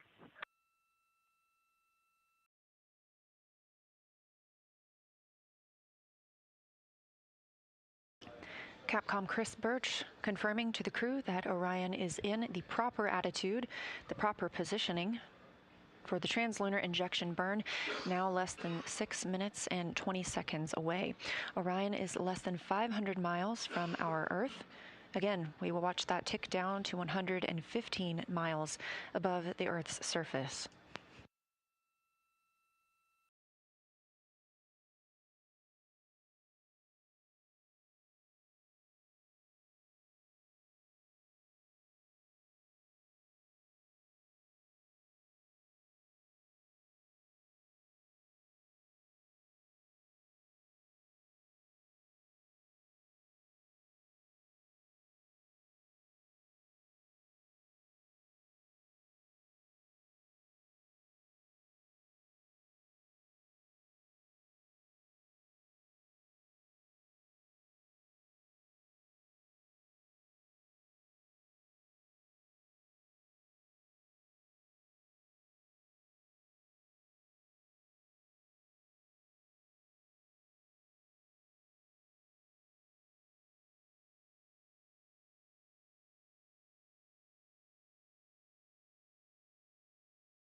Coming up on 1 day and 1 hour and 10 minutes since the launch of the Artemis II mission from Kennedy Space Center in Florida. And we've just marked 5 minutes until the time of ignition for the translunar injection burn, which will send us to the moon. Our crew, Commander Reed Wiseman, Pilot Victor Glover, Mission Specialist Christina Cook, and Mission Specialist Jeremy Hansen are all aboard the spacecraft, which is properly configured for the burn. This commits us to leaving Earth orbit and moving beyond the moon. It also is our deorbit burn and commits us to coming home, splashing down in the Pacific Ocean on flight day 10. The spacecraft is in the proper attitude, the proper configuration, with its solar array wings swept up toward the spacecraft, allowing the orbital maneuvering system engine, which will conduct the burn to prevent it from imparting any loads on those solar array wings.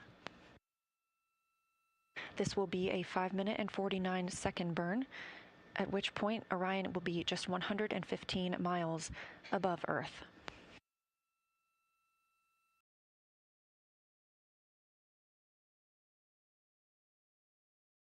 It remains quiet here in Artemis Mission Control at Johnson Space Center in Houston, Texas, as teams continue to monitor their systems. Everything's still looking good, and everyone go for translunar injection.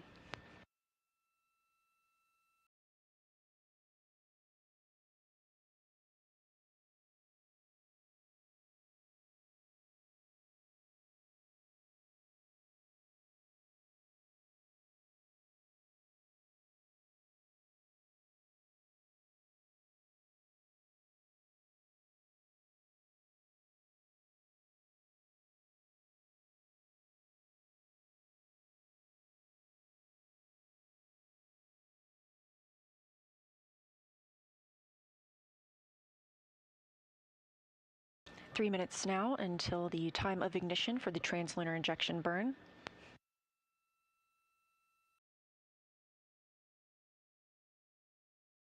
Orion now 190 miles above Earth's surface, 248,600 miles away from the moon.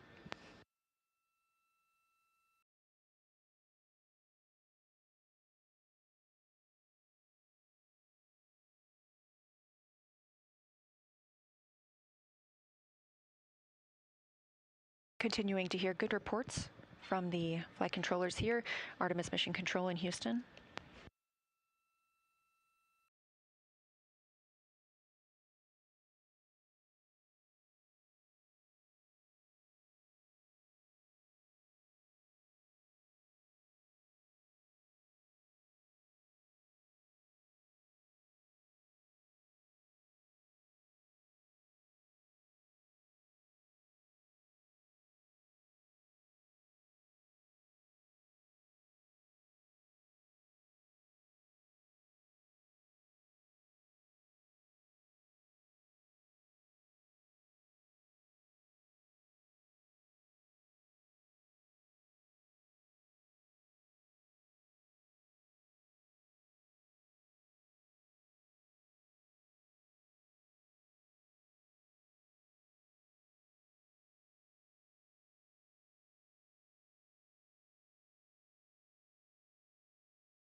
Orion just 130 miles above planet Earth.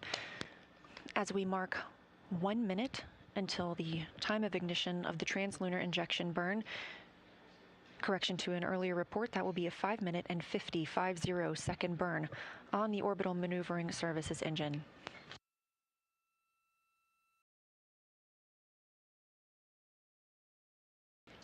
Mission control is go. The crew is go. You're getting a live view from Orion now of Earth.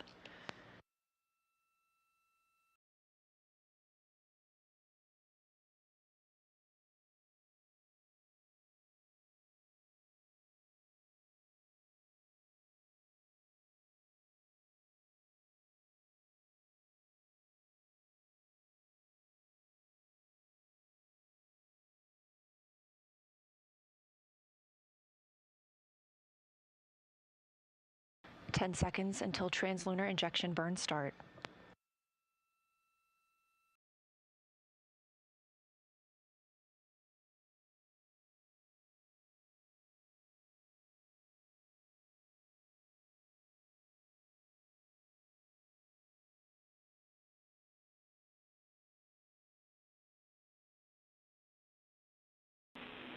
Integrity, good engine, good control. We show the same. Feels great up here. At MET, mission elapsed time of 1 day, 1 hour, and 14 minutes into the Artemis II mission. As Orion was flying 115 statute miles above Earth and 247,600 miles away from the moon, we have the start of the translunar injection burn that will send the crew around the moon, the first humans to do so in over 50 years.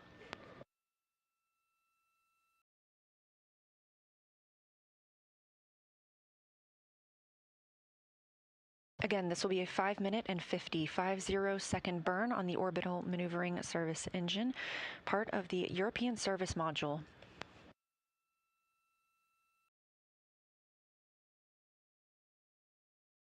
Continuing to hear good calls here from Prop in Artemis Mission Control in Houston, Texas. Integrity, looking good.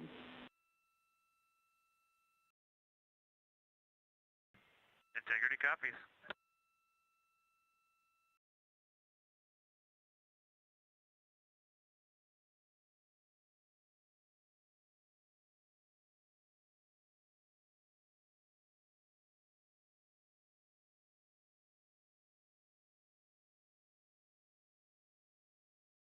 Velocity of the spacecraft ticking up, now over 23,900 miles per hour.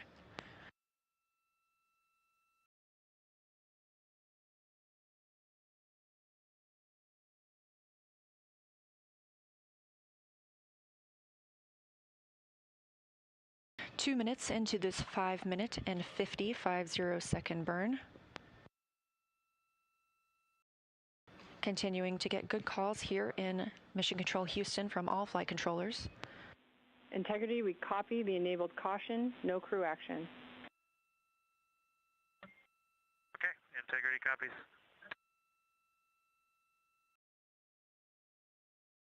The crew did receive a caution on their screen and have no action at this time. We continue to burn the translunar injection burn.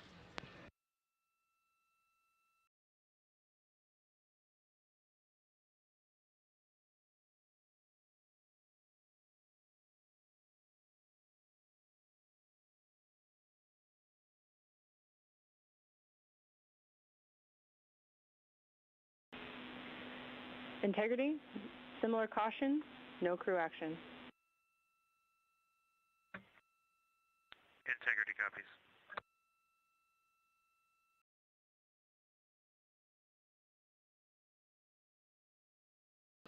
Over 3 minutes now into the translunar injection burn.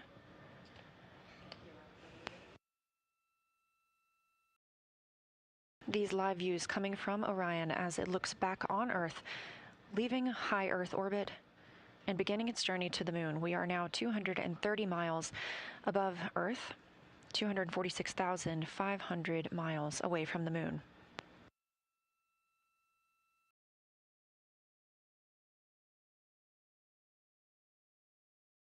Again, this burn started on time, MET, mission elapsed time, 1 day, 1 hour, and 14 minutes. We are targeting a 5-minute and 50 second burn. We've just hit the 4-minute mark into the burn. Quiet here in Mission Control Houston as flight controllers continue monitoring all systems. Everything looking good.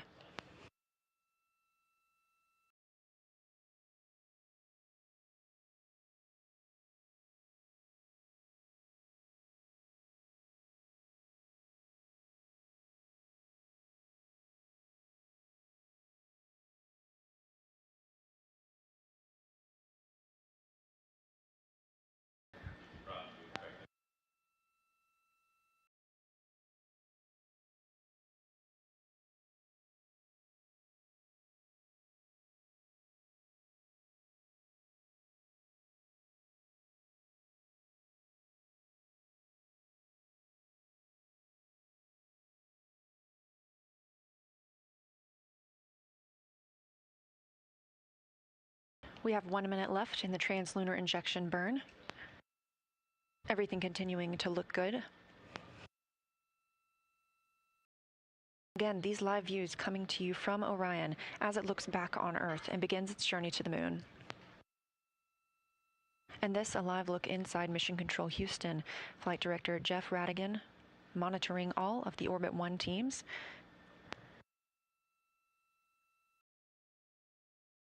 NASA Administrator Jared Isaacman has also joined us in the room to monitor the translunar injection burn. We have less than 20 seconds left of this burn. This is the final major burn for the mission because this also serves as our deorbit burn.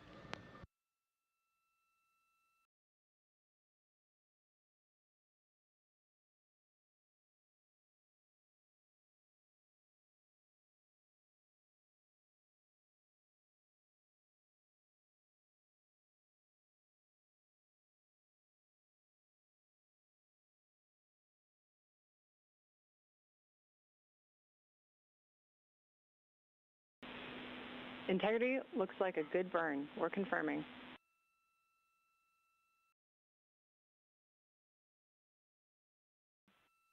Integrity copies. Confirmation from teams here on the ground to the Artemis II crew aboard Orion. We have translunar injection burn cutoff and early reports that it was a very good burn.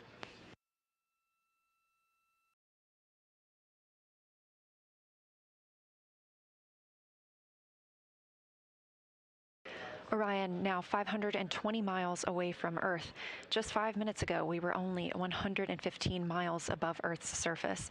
That distance will continue to increase as we are now on a trajectory to fly around the moon for the first time in over 50 years.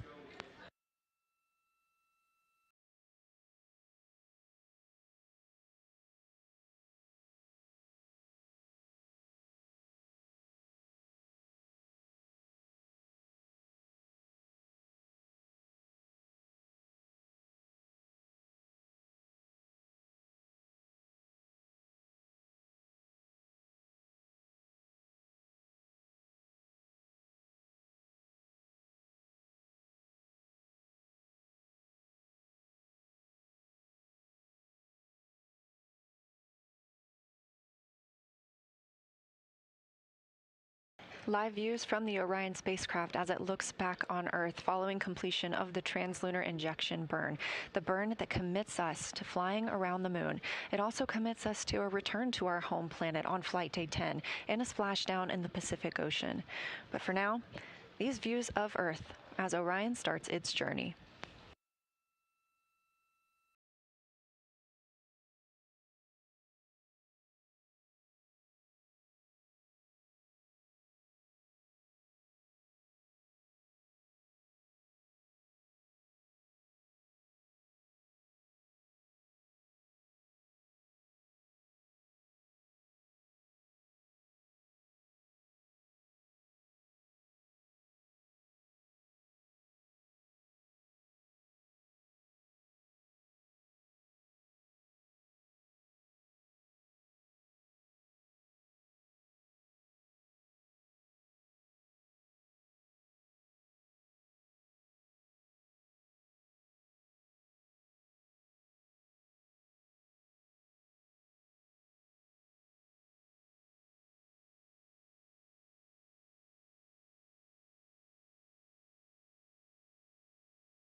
This is Artemis Mission Control.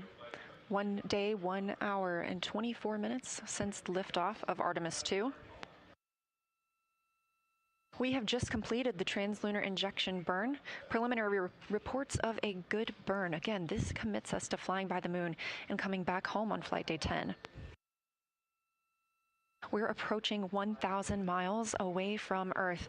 Just 10 minutes ago, we were 115 miles above Earth's surface.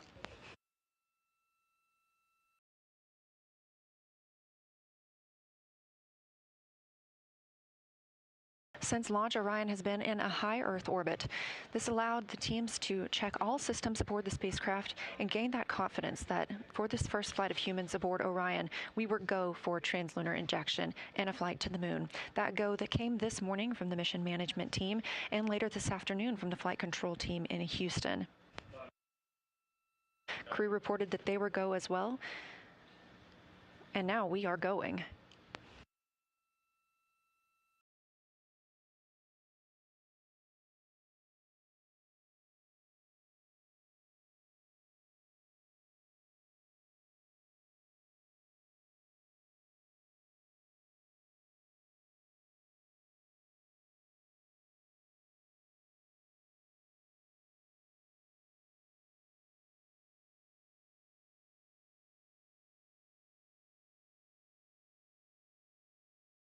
Teams in Mission Control Houston continuing to provide good reports on all systems aboard Orion. And Houston Integrity, we just wanted to share a little bit of the sentiment up here as we came around the planet, and we're zooming over just 100 nautical miles above it if you got a moment. Please, Jeremy, we are all ears. Well, with that successful TLI, the crew's feeling pretty good up here on our way to the moon, and we just wanted to communicate to everyone around the planet who's worked to make Artemis possible that we firmly felt the power of your perseverance during every second of that burn. Humanity has once again shown what we are capable of, and it's your hopes for the future that carry us now on this journey around the moon.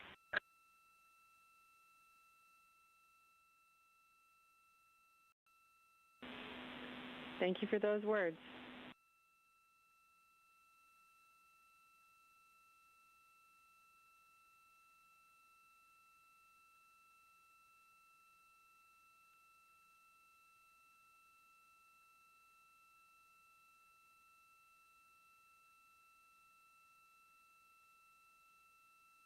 Poignant words coming down from Canadian Space Agency astronaut and mission specialist on Artemis II, Jeremy Hansen. It's his first time to space, and it's the first flight of a Canadian to the moon.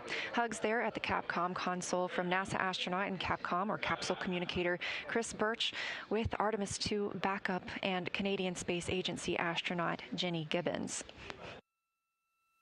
We're now over 1,000. Integrity, 2 minutes until a TDRS West to TDRS East handover.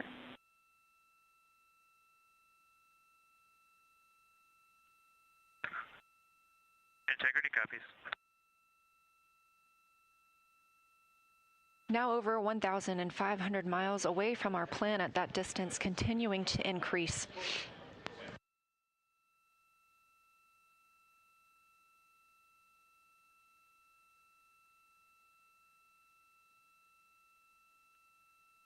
You can keep track of Orion's distance from the Earth and to the moon at any time by visiting nasa.gov/track-Artemis. We are currently 242,800 miles away from the moon and continuing to get closer. We will do so until flight day 6 when we make our closest approach during the lunar flyby.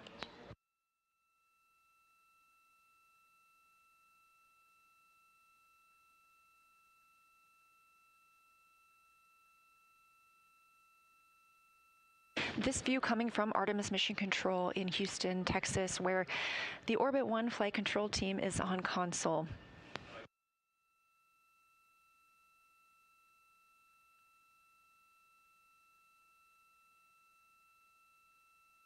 Team members continue monitoring the flight of Orion and the systems aboard the spacecraft. coming up on 1 day, 1 hour, and 30 minutes since the launch of Orion.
Houston Integrity RHC stow is complete.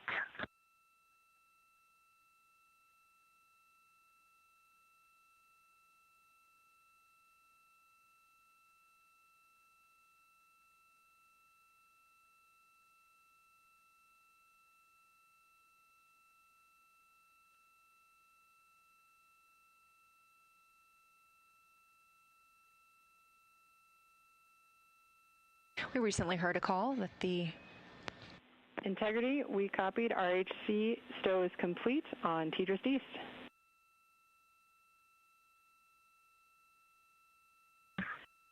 Great, com check.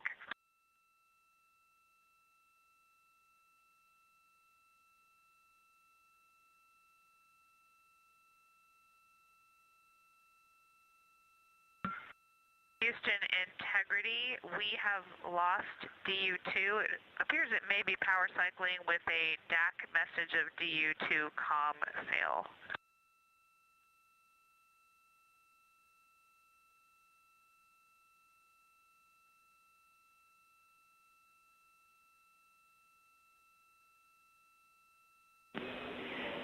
Integrity, we copy. We saw that enunciated caution, toggle in and out of alarm. Your go to try and power it up.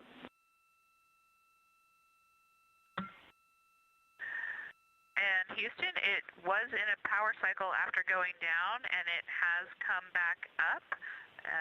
We are going to go ahead and understand the prop cautions are no action. They are recurring and going away a few seconds later.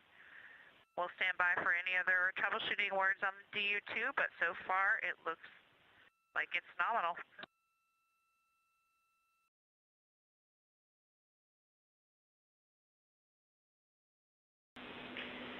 Thanks, Christina. Good news on DU2. No further actions for you on DU2 reconfig.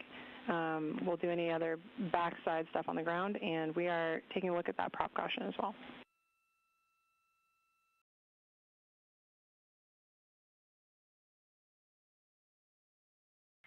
Copy y'all, and copy also the good com check on Tidris.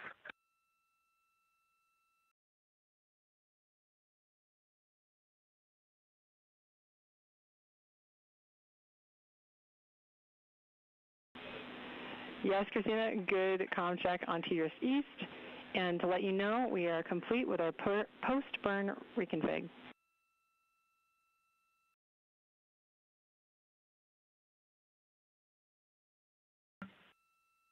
Copy all.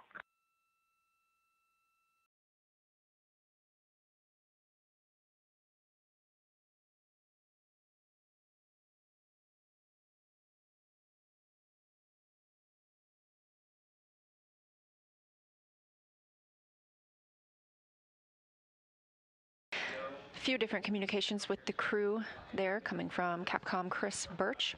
We heard the crew report that they were having an issue with their DU. That's the display unit. There are 3 display units inside Orion. It sounds like one of those is rebooting and powering back up. There were also some propulsion cautions that are being cleared.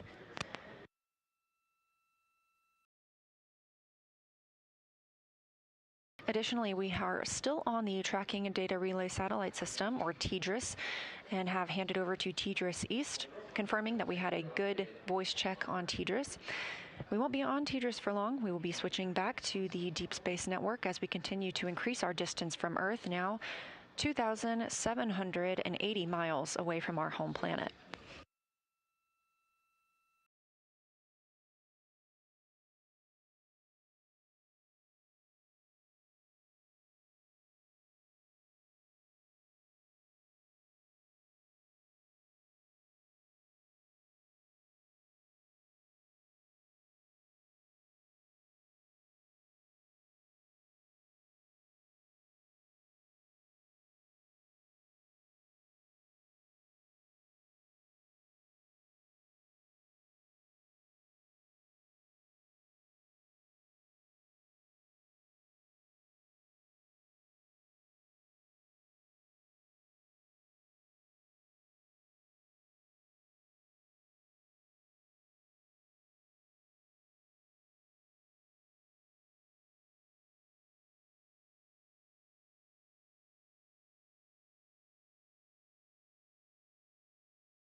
Over 3,000 miles away from Earth now.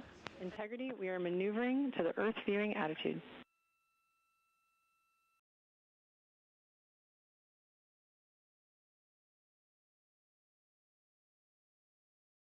Copy, and thank you.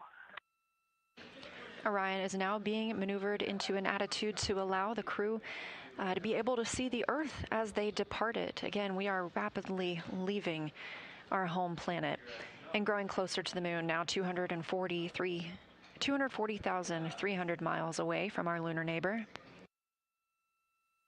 In about 5 minutes, we will transition from the Tracking Data Relay Satellite System as our primary method to communicate with the crew over to the Deep Space Network. They'll remain on the Deep Space Network all the way around the moon and until they return to Earth.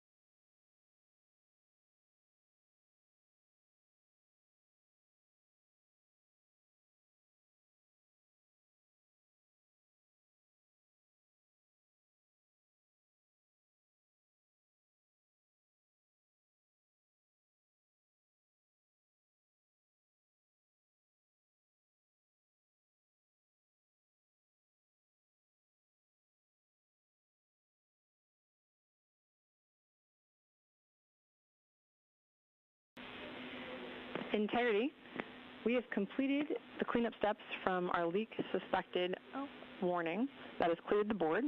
We've reset FITR, and so now we'll be able to detect any changes per our nominal config.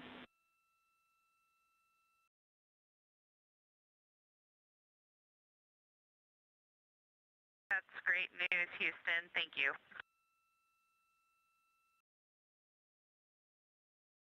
Capcom capsule communicator NASA astronaut Chris Birch calling up to the crew aboard Orion, also known as Integrity. There was a leak warning that popped up just before we got into translunar injection burn. However, it was quickly determined that this was due to the air recirculation system being transitioned into a different state. All teams remained go for translunar injection as we continued to get good readings inside the cabin, and that warning has since been cleared.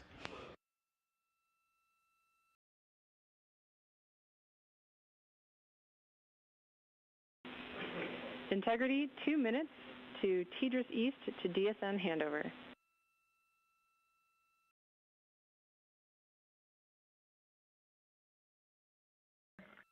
See you on the other side.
Standing by for TDRS to Deep Space Network handover.